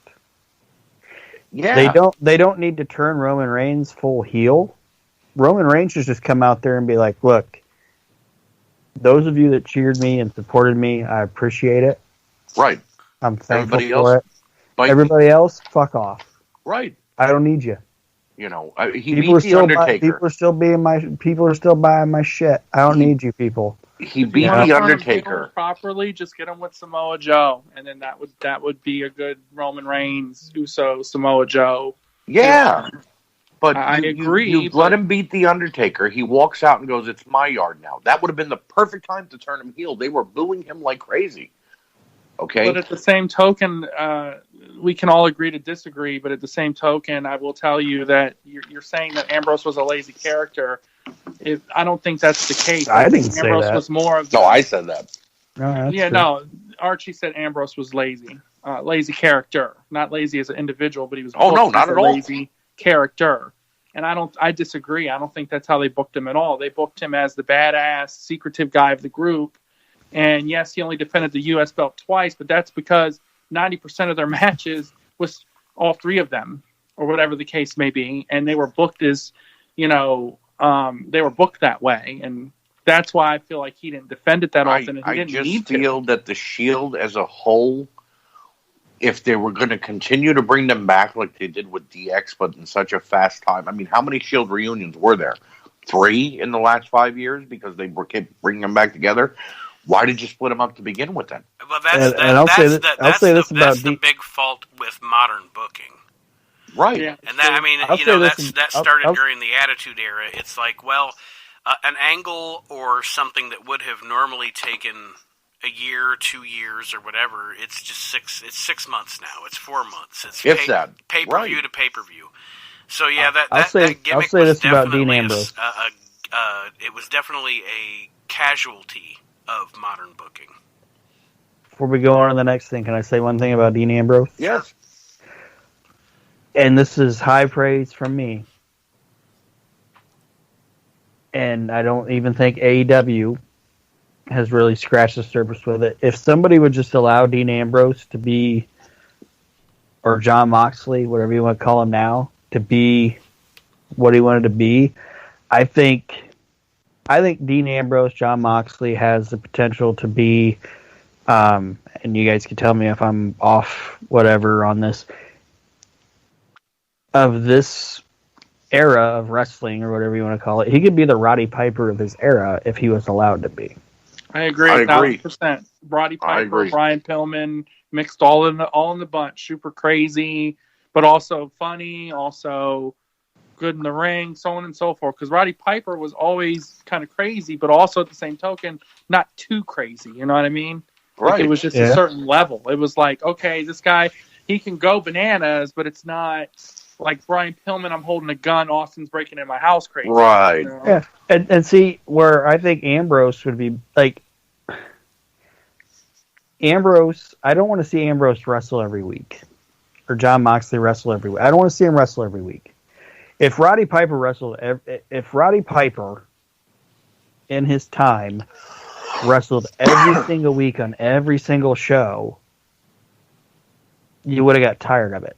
Because Roddy was fine in the ring, but Roddy wasn't fucking Ric Flair, and he wasn't Randy Savage, and he wasn't fucking Tito Santana. He was a brawler and had a very basic. And it was a shit talking that sold the match. So you yeah. needed 3 weeks of shit talking. His ability was Mike. Piper's hit. I agree. 1,000%. Even the feud with Brett, when he said, and it was a bologna sandwich, but I liked it. Thank you, Mrs. Hart. Yeah. You know, it was like that led to that match being amazing. Yeah, and I think Dean Ambrose in the ring in small doses is fantastic. But at the end of the day, Dean Ambrose has the same match a lot.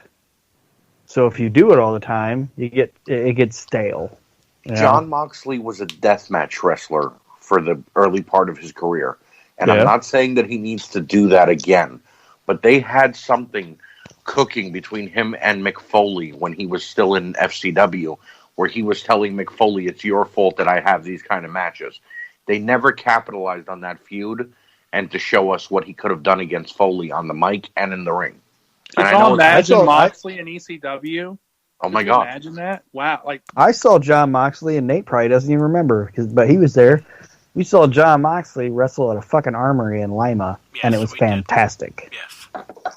And it was years before he wound up. So to Aaron's credit of saying Jon Moxley has the same match a lot, yes, he does, but that's because they won't let him have a different match. That's where I feel it's lazy booking. If you give that guy the keys and say drive, he'll drive. But if you tell him sit in the back seat and take a nap, he's going to sit in the back seat and take a nap because he knows they won't let him do anything. Or have a dumpster mattress match with Kenny fucking Omega. But anyway. I don't care what you say, that match was amazing. I loved every part of that match that they had, him and Omega. I hated it. You just don't like Omega. You hate Omega. But this show isn't about the modern product. All right. Nate, let me ask you a brought question. it up, bitch. Nate. I'm editing If out Kenny bitch. Omega Mark for had a edit. 5-star classic against Shawn Michaels, would you give him credit or would you say it was all HBK? Shawn Michaels wrestled with a ramen noodle broom. Yes. Jazz hands. Which HBK is it, though? Is it Lost to Smile HBK, or is it... It wouldn't matter because he'd be 74,000 times the performer that Kenny Omega is anyway. Have you seen his matches with Okada? Yes, thank you, Okada. Because so it was all Okada. I've also seen his matches with an Invisible Man, a 9-year-old girl, pissing on the business that he's making money doing, making wrestling. Look I don't see it that way. I don't see it that way. Kenny Omega's not the first guy. I didn't say he was the first guy. Kenny Omega's not the first guy to have a match with a 9-year-old girl. Hold on.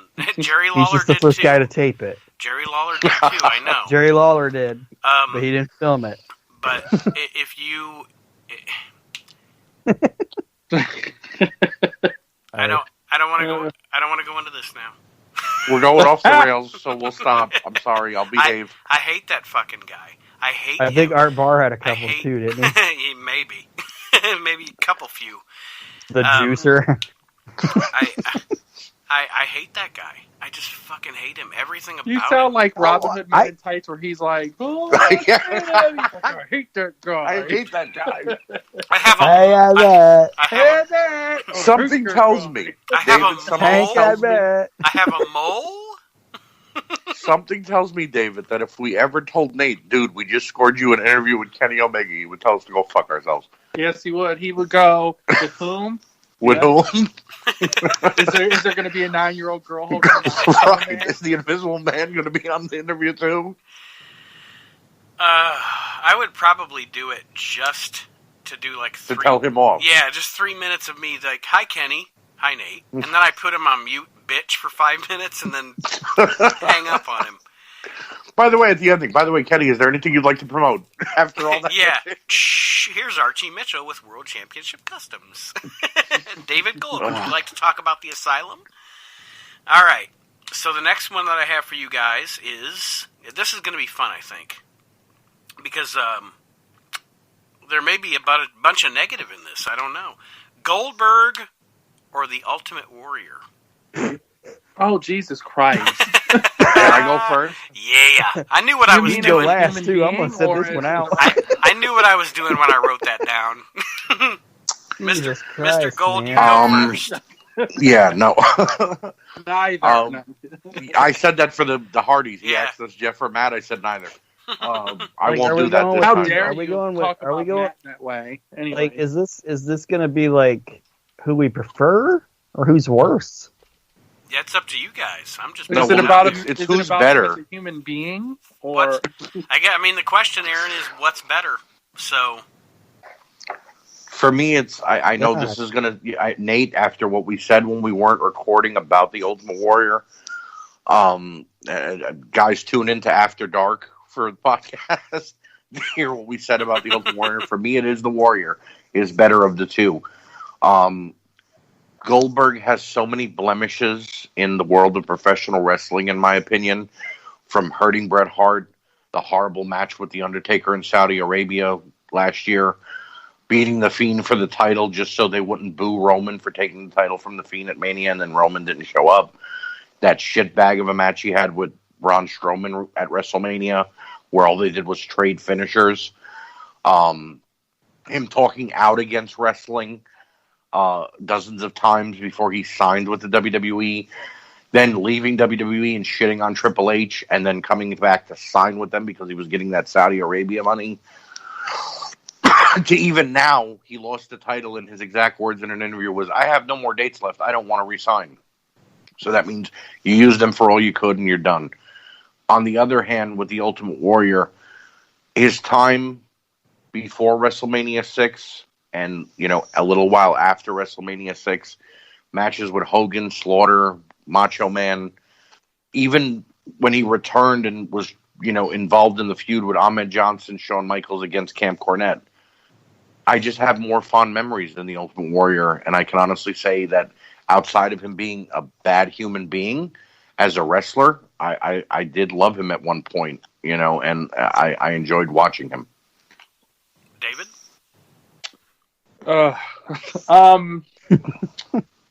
If you're welcome to the party, me, pal. Ultimate Warrior up until WrestleMania 7, I would say the Ultimate Warrior. If you're asking me who was better between when the Ultimate Warrior came back and squashed Triple H after taking a pedigree, or the Ultimate Warrior against Hogan and Halloween Havoc, I would say Goldberg. Goldberg. But if you're going to ask me who has 5,000 figures and 20 million shirts and beat Hogan for the belt, certainly the Ultimate Warrior has a better legacy. But I will argue all day long, up and down, and I'll get to my answer. I apologize. This is long-winded because I really don't want to pick either of them. But Goldberg, during his early part of his career, I would argue that he was so hot and his streak was so amazing, and WCW fucked that up so bad that that's not Goldberg's fault. How do you fuck up giving someone a 2.5-year run of undefeatedness? I mean, yeah, he lost the match, but I mean, lose it by getting tased. Yeah, he got beat because someone cheated. That was the right way to end it. How else were you going to beat Goldberg? I'm sorry, Archie. I disagree. That was a shitty way to do it. They could have done it a lot better, and it could have been against somebody that needed the rub. And anyway, nonetheless, it shouldn't have been Nash. Sorry. I agree with that. Shouldn't have been Nash, and it shouldn't have been a taser with Hall. It should have been someone who needed the rub and someone working their way up. I could name an array of guys that deserved that push that could have beat Goldberg. You know who I would have had beat Goldberg? You know who I would have beat Goldberg? What's that? You know who I would have beat Goldberg? Who's that? And I would have made it a gimmick that this guy is the most undeserving stumble into ending an undefeated streak motherfucker ever. I would have had Beefcake beat Goldberg.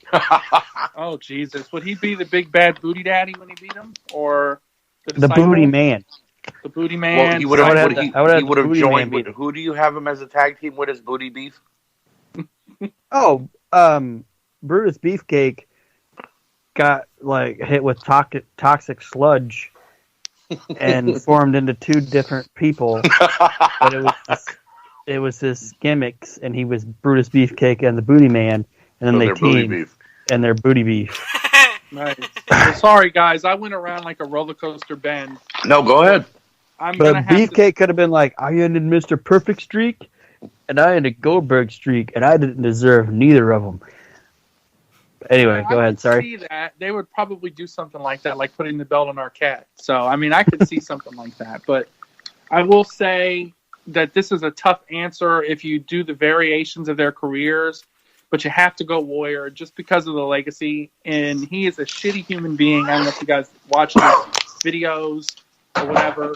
And I know he tried to make amends before he passed away, and that's where that Warrior Award came from and stuff like that. But if you've seen some of the shit he said and some of the shit he's done... David, earlier in the show before you joined us... We already talked about that. I actually completely did a nice wet diarrhea shit on the Warrior Award. That I hated. And they should now call it the Finkel Award and honor a real man for that. Oh, yeah, somebody who flew with somebody's body just because he cared and then called somebody else, and was the only person that called.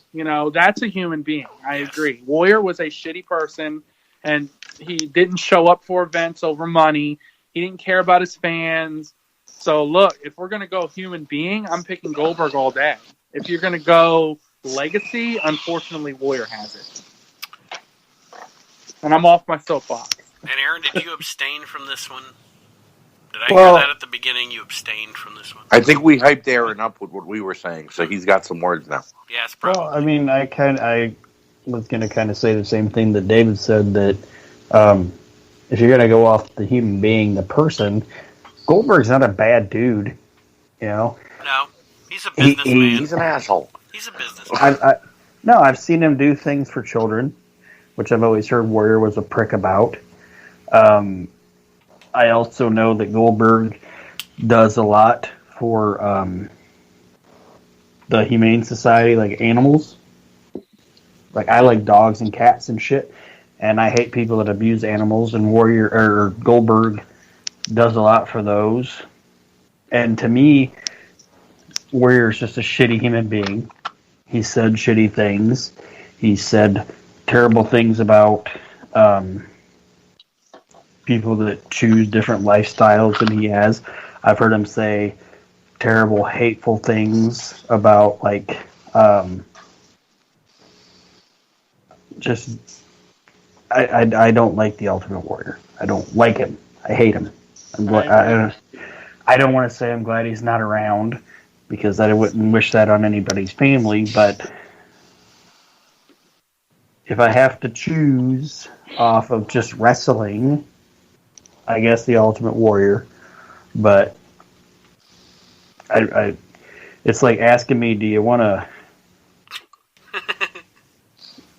shoot me do you want me to shoot you in the left foot or the right foot? It's like, I'd prefer you to shoot me in neither of them. But I'd rather turn right the rest of my life, so just shoot me in the other foot. You know, it's good way to put it.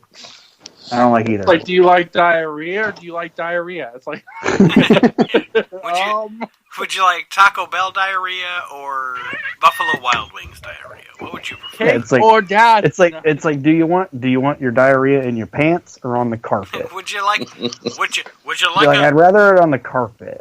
Would you like the syphilis or the gonorrhea? Which one would you prefer? Would you like the cake with acid or death? Death, please. Death, please. The cake is We're all lie. out of cake. So just death. But Goldberg's mom would be like, do you want some cake? All right, so the consensus of the We Can't Wrestle podcast is Goldberg or Ultimate Warrior, we choose death. Okay.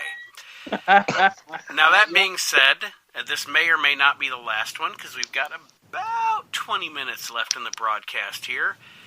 So this one is about promotions, gentlemen. This is the first one I brought up about promotions. Do you prefer Mid-South Wrestling or World-Class Championship Wrestling? And Aaron, I'm giving you this one first. Go with somebody else first. Mark for edit. There we go. All right. Archie, World-Class Championship Wrestling or Mid-South Wrestling? I'm gonna choose World Class Championship Wrestling. I like the Von Erichs. I like the Freebirds. But I also have to choose World Class Championship Wrestling because I've never really watched Mid-South before. Okay. That's my fair heart enough. just stopped. Fuck me. I never had a chance to watch it. I could watch it now. Let me tell Mr. Mitchell, let me tell you something. Sir, other than regardless, don't watch Modern Product Wrestling for about 4 weeks. Right. And no, I'm serious. I'm serious. Go back on WWE Network and watch everything Mid-South you possibly can.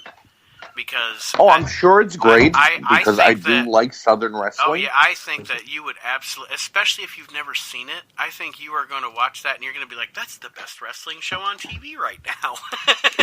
It's amazing. What year is it again? Wait a minute. But so as far as World Class, and again, we're narrowing down the conversation here because you haven't watched Mid-South, but what did you love about World Class and the Von Erichs? I guess we'll elaborate on that. They were allowing the wrestlers to actually make their story, which a lot of wrestling companies at that time were not. It was basically just come out, cut your promo, go to your match, and walk backstage. From what I've seen with World Class Championship Wrestling, the Freebirds were loved and hated because, of course, they were, from Atlanta and they were in Texas now. And, the Freebirds were allowed to be themselves. Michael P.S. Hayes, the way he cut a promo on the Texas crowd. And the Von Erichs with that wholesome, we love everything Texas attitude. But then they also were bringing in stars from every company when they had downtime or weren't with a company. So it was kind of like an all-star of wrestling. The original Bullet Club. Exactly. He's not wrong. Sorry. I mean, I wouldn't have thought of it that way. But that was a dirty joke. Aaron actually made that. That was a terrible joke he did, Archie. He's right. He did a edit that out. He did a suicide joke instead of I get that. I took it the wrong way, though. I thought of it. Sorry, you can edit that out, Nate.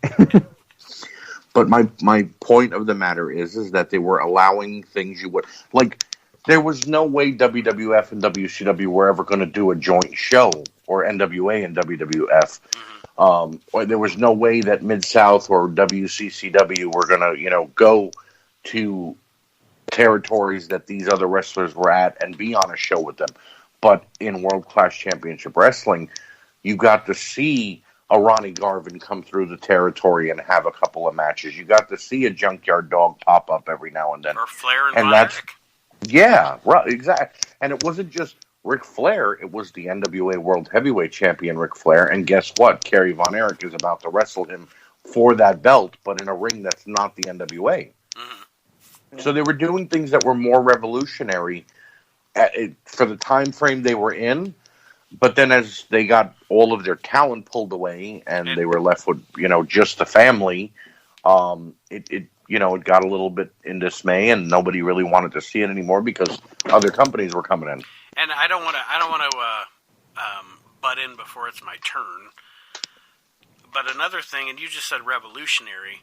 I don't think anybody can deny, excuse me, that as far as world class goes, one of the things, and I'm going to spoiler alert, I prefer Mid-South over world class, but. Okay. One of the things that World Class got right before even Vince did was the way to record a wrestling television show. Right.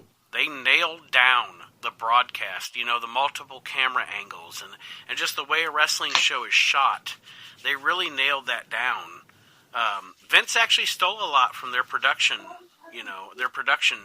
values and notes. Going outside of the ring and doing vignettes. Yeah. Vignettes, like Iceman Parsons, breaking the ice blocks. Or just Gino Hernandez, in the convertible, or coming off the plane. Bill Mercer going down the water slide, all that shit. That was my point. The way they told those stories, they didn't have to do that.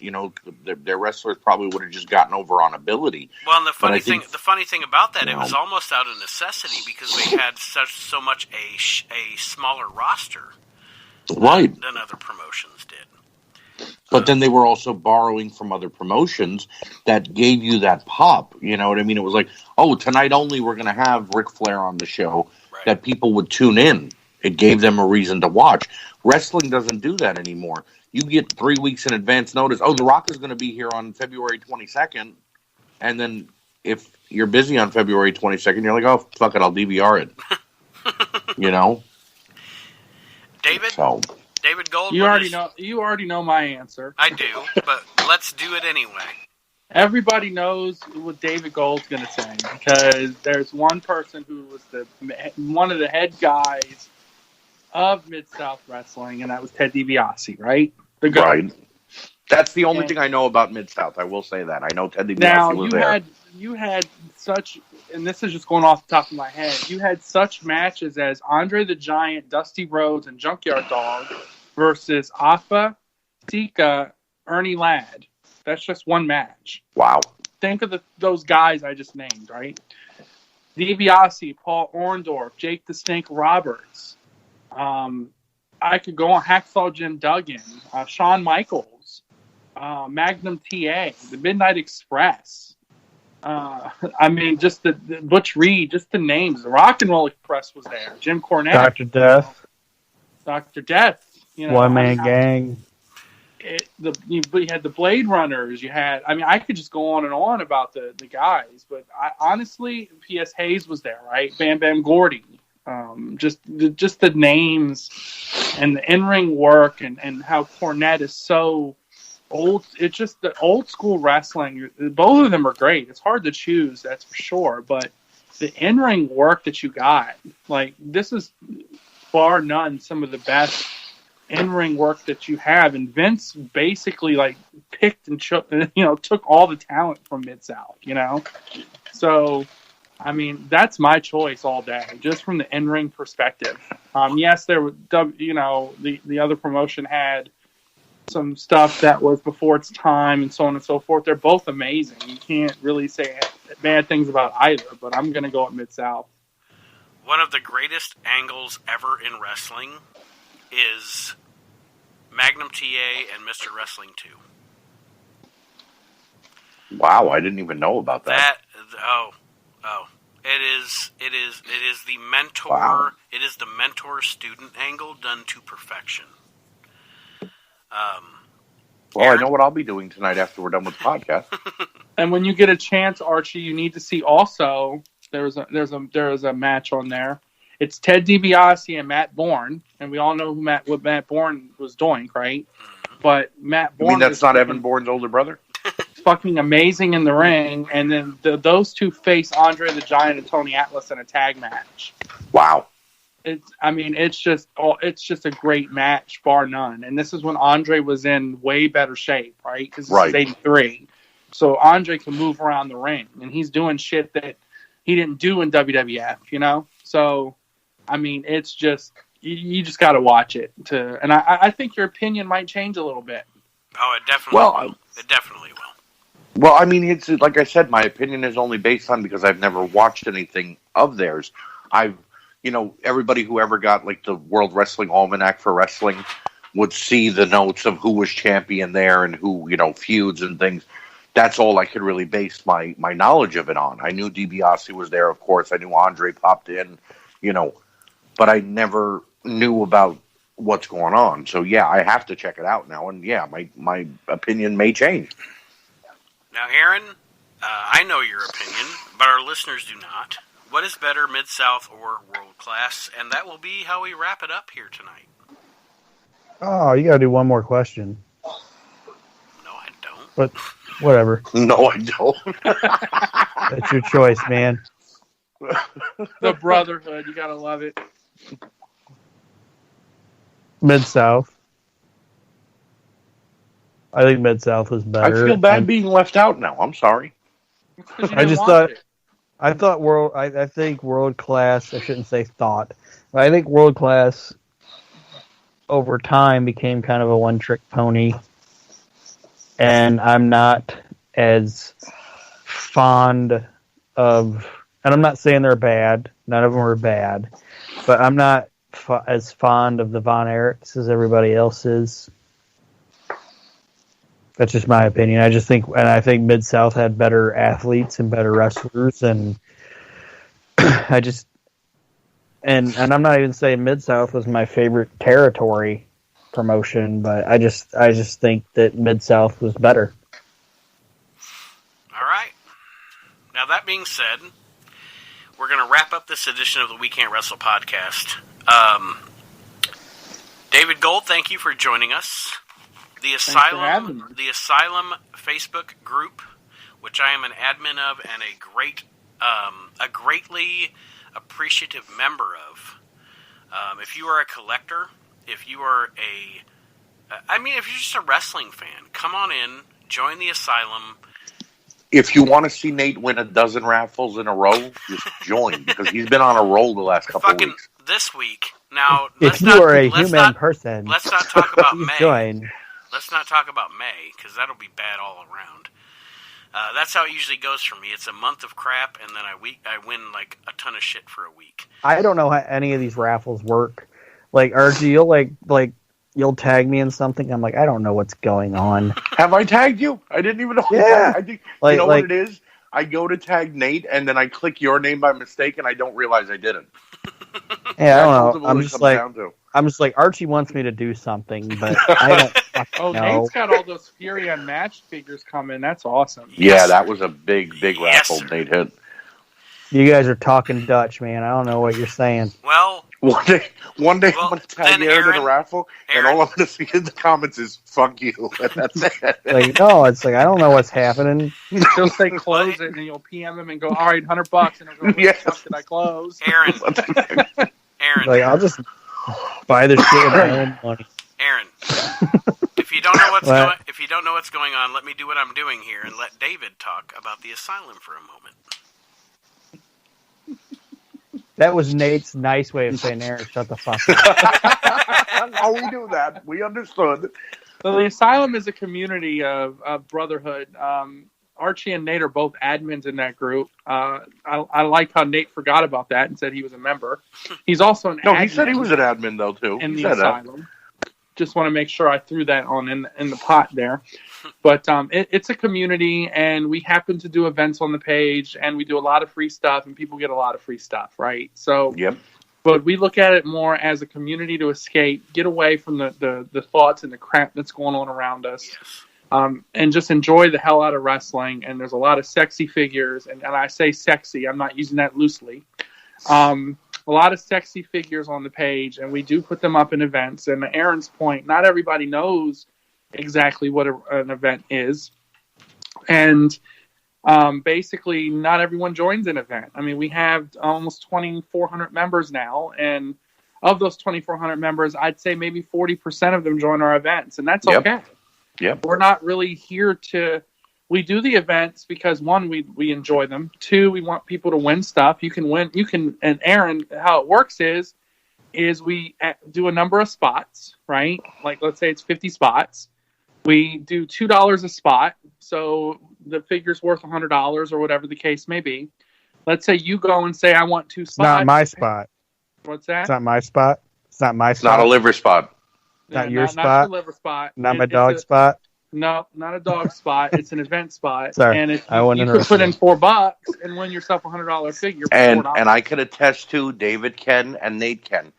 We have put in little or nothing in to some of the biggest things we have in our collection. You know what I mean? So you got a chance at winning a $100 figure for $6, and now you're just it saves you money and it makes you get something you thought you'd never have. Now, to the other side of that coin, you don't always win, right? Right. It's a you're taking a shot. You're taking. Oh yeah, I haven't won in a month. So you do lose some money too, but it's fun as So hell. it's like the drawing at the Legion. Right. I understand that. It's like You picking got to a put it in straw. small town person perspective. It's like bingo. So it's just a basically. community. It's a great place to be. We But it's give not away even a just ton of- it's not even just the events. Not to cut David off, we have guys on there who might be from across the pond in Europe that couldn't get a particular figure or belt or accessory there in Europe, so they may trade with somebody who lives in Newark, New Jersey, and now 2 guys who barely knew each other made a friendship because they helped each other out. You know what I mean? I want to let Or- everybody. I'm not trying to cut you off, Archie, but I want to let everybody know that Archie and David are 2 very, very, very good friends of mine that I Yep. have never met in person because of this group, because of these groups. Right. You know, And I've never met Archie, and I've known him for almost 3 years. almost 3 years, and we met because of a figure. He saw something I made, which that was when I was at the beginning of customizing. And he's like, "I like that," and I'm like, "Thanks." And the next thing I knew, we were joking and cracking up, and I needed something, he needed something, whatever. We said, David surprised me for my birthday and sent me a Macho Man Slim Jim figure and a bunch of Lucy's, and I was like, wow. And to Nate's point, complete stranger, never met him, but we're that close that we send each other birthday, Christmas presents. If we're sick or we don't feel well, it's a community because you're making a friendship and a bond with somebody that, even though you've never seen them face to face, you understand what they're going through, what they're doing, and what they might need. So you look out for them. And Archie's being modest. It might have started off a figure, but it really launched when we would lose a lot of events together and just bitch to one another in private messages about how much we lose. Yep. And then it got even more insane when like I would have a figure for sale, and I like, all right, I want 25 ship. How about 15? How about 18? How about 19? 19, 20. David used to tell me that I haggled like the guy on Pawn Stars. You know what I mean? I would always lowball him, and I wasn't trying to. I was new to collecting. I didn't know what some certain things were. And he would always be like, dude, do you have to haggle over $4? And I'm like, I don't know. He did it every fucking time. Best I can do is $350. Best I can do is $350. Yeah, I need 22 ship. David, will you take 18? Really, dude? $4 is going to eventually I would get pissed and go, fuck it, fine, $18. And he's like, yes. But a lot of times I'd give him exactly what he was asking to, and vice versa. He would do the same with me. So it's just a fun place to be. It's not just about the events. We have them, we run them for other guys and gals for good causes too. Like if someone's struggling really bad, or there was a guy or for Nate who couldn't do it to save his life. we ran a nice Bam Bam, and Magic Man helped us out with that. John Majewski helped us with that. Ran your Bam Bam and your what was it? Mr. Perfect. And then I ran your graded. Was it a graded taker? That graded taker was awesome, Nate. So, I mean, that's the asylum. Get your asses in there if you're not already. Here's the thing also, one last thing. We make these relationships, and then we come to find out about hardships from the people that we make these relationships with. David and I had a very close friend of ours named Rex Backus pass away last year. And having never met this man, mind you, again, face to face, but talking to him nightly and speaking with him and seeing what kind of great person he was because of what he did for children's hospitals and homeless people and everybody he was helping. When Rex passed, David and I were both shook. So were a lot of other people. And because of that, friends of ours like Rocky Turner and the Nerd Closet started the Rex movement to help, people who needed things. And that, again, it goes without saying, you see so much generosity in these groups, like guys who've never met anybody. It's a brand new guy, and he's like, hi, I'm new here. And then all of a sudden, 3 days later, somebody wins a raffle and like, hey, send the new guy that thing. I don't want it. You know what I mean? A perfect testament to that, Archie, is this week in the We Can't Wrestle podcast. I had the contest to give away the free stuff, and Leonard Mitchell won the contest. And when I told him, hey, buddy, you won the contest, he said, so who was the first loser in We Can't Shuffle tonight? Andrew Palmer. Send Andrew Palmer my win. I mean, it is the in the asylum. Ain't nobody sent me shit. That's not true. Aaron, what you want, bro? That's not true. I just sent you a figure last week. Just real quick, just to speak on that. The funniest going on the Rex thing. One, I have a giant ass poster of Rex on my wall. That's just how fucking amazing Rex was. Rocky Turner made that. Yep, it's amazing. He made one for me too, and we called him Sexy Rexy, and it was acceptable. How many guys do you call sexy, right? But number two, just to kind of speak on that a little bit, on the giveaway portion or what have you, Rex was an amazing person, and I don't know if you knew him very well, Nate, but he was a really amazing guy, and him and I would sit for hours. I got him hooked on classic jacks. He loved the fuck out of those, and I would order him things like just random classic jacks and send it to him. But just to speak on that story, I sent Rex because he was furloughed or whatever the case may be, right? Because he wasn't doing well, and I sent him $50 because I wanted to be nice and I thought it was the right thing to do. But Rex wasn't struggling like that. Rex had money. He was very smart with his money. Yes, he was. And he sent me back $50, and I sent it back to him. And he said, and then he sent me back $100, $50 more. And he said, if you send me this money back again, I'm going to come there and kick your ass. Yep. And he was serious. And I kept that $100.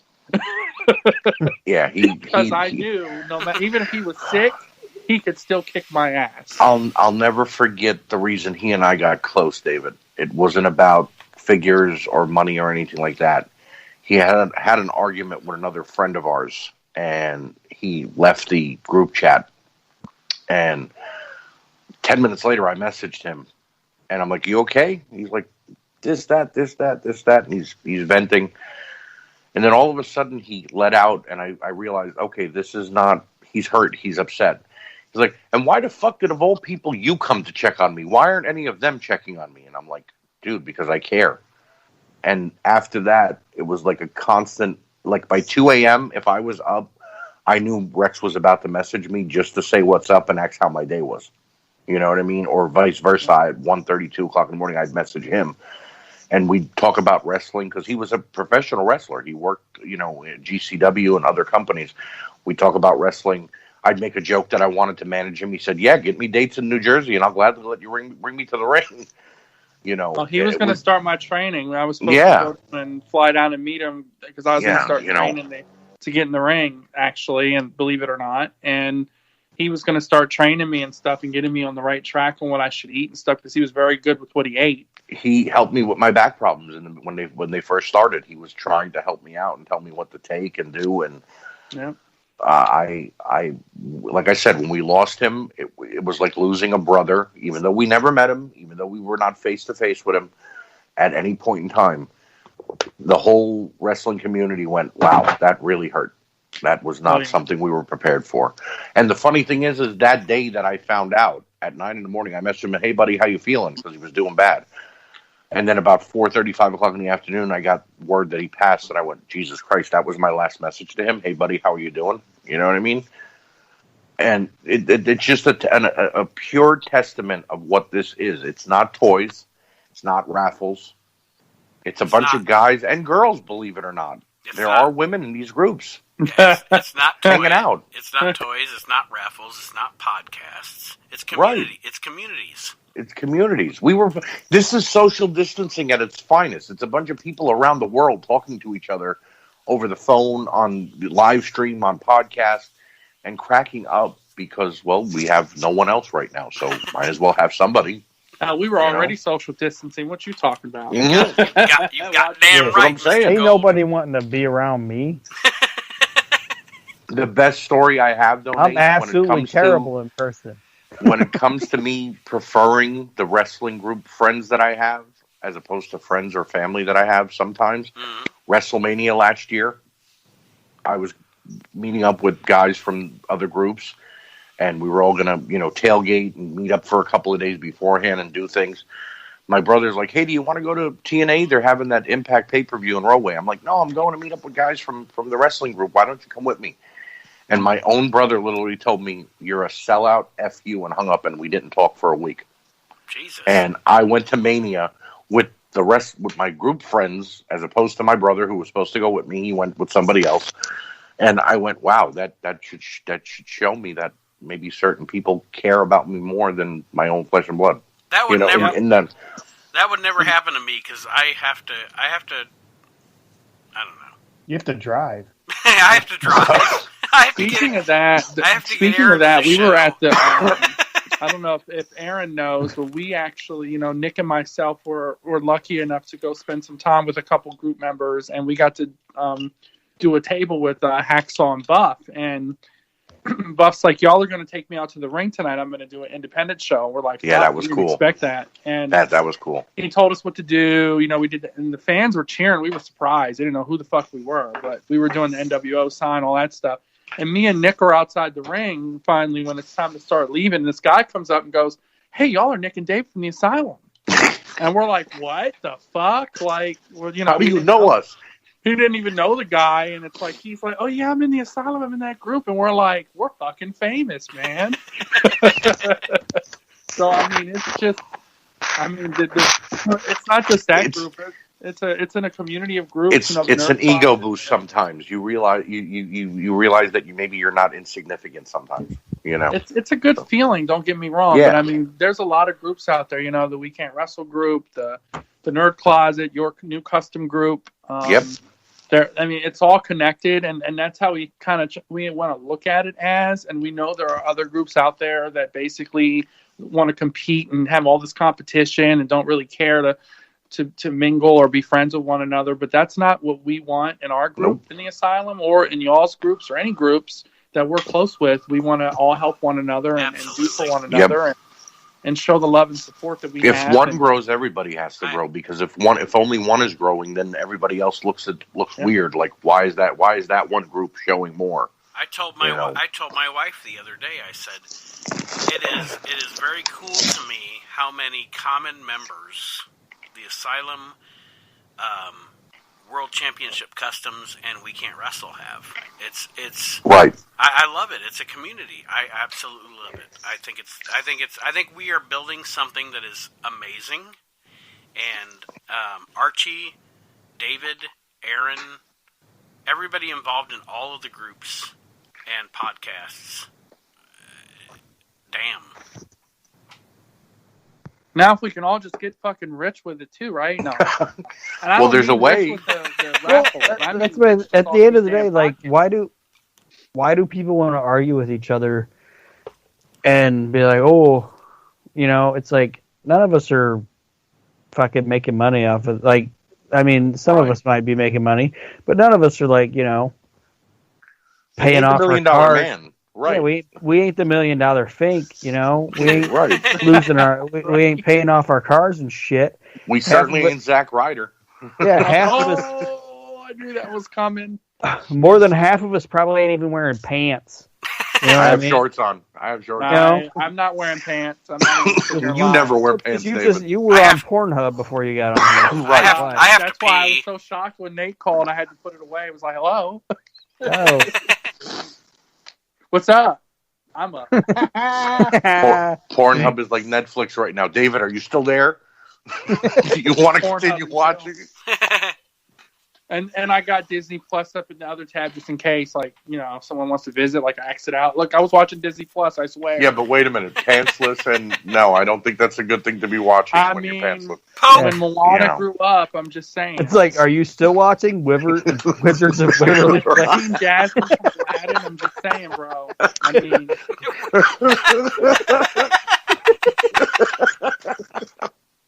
Okay, so hold on.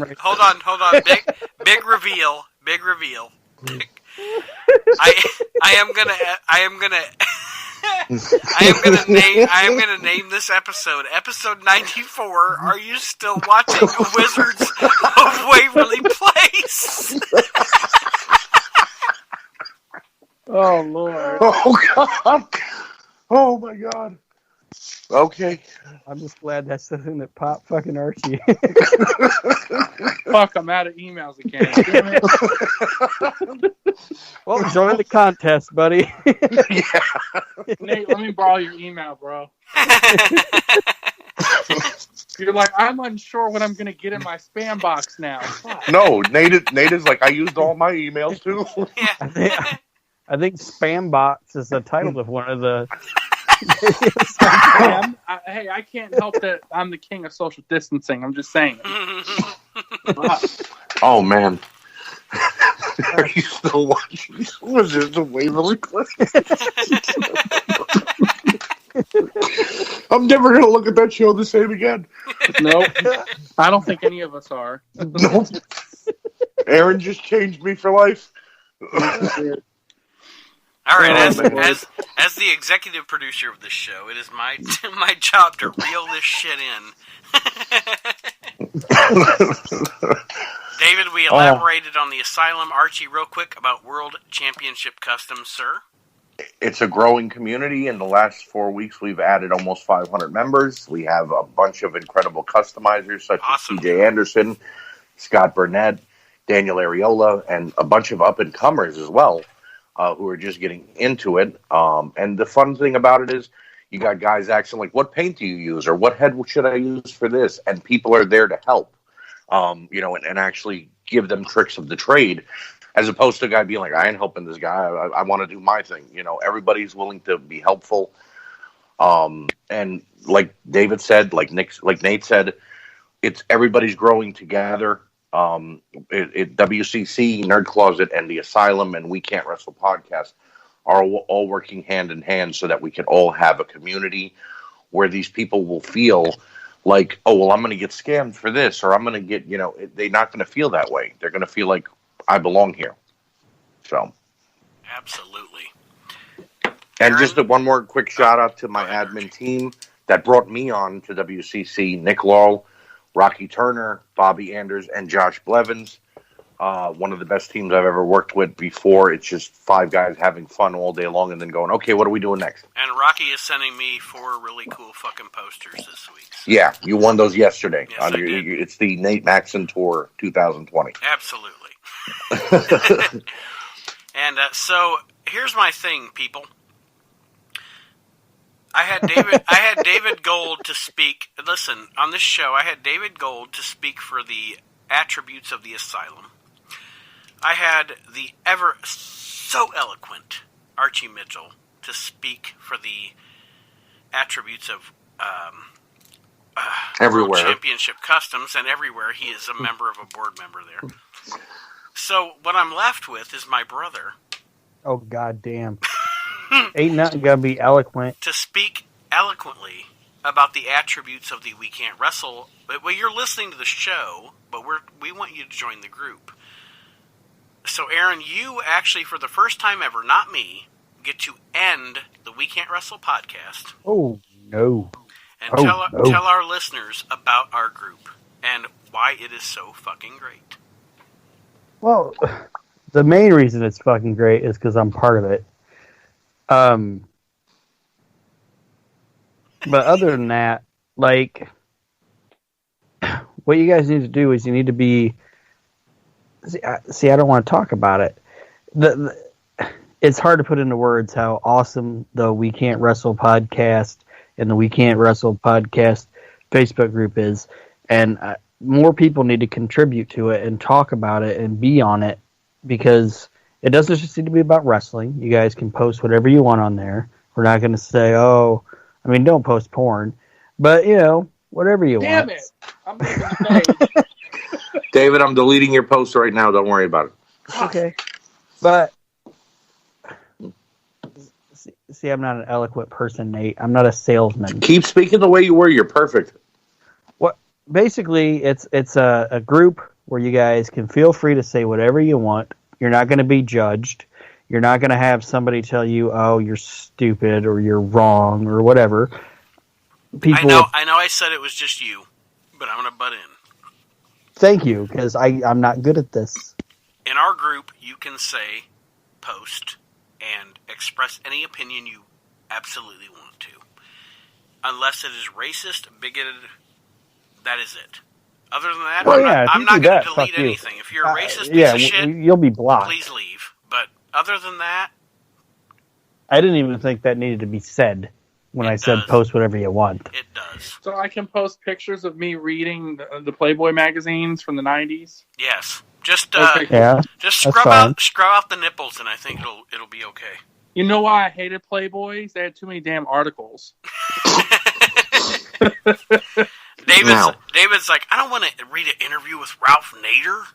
No, I want fucking pictures. I want to be a masturbator.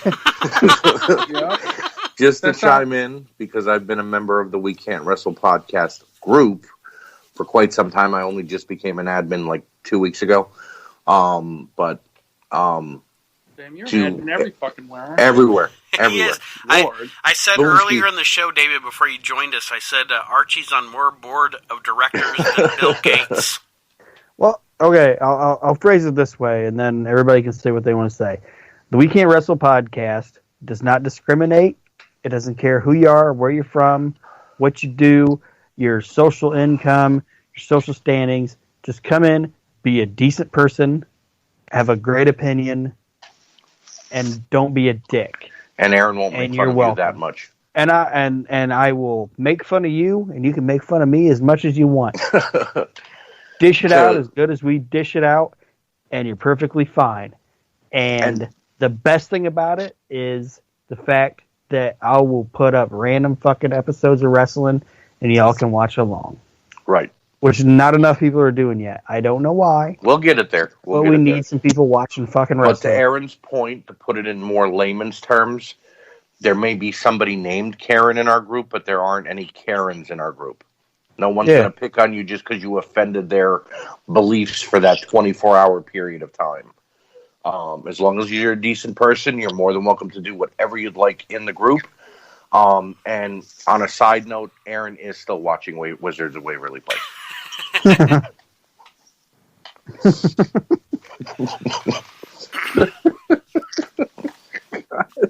I didn't at the time, but Selena Gomez grew up into a nice-looking woman. Just saying. That was rough. I think that might need to be edited out, but who am I to say? She grew up right. She grew up right.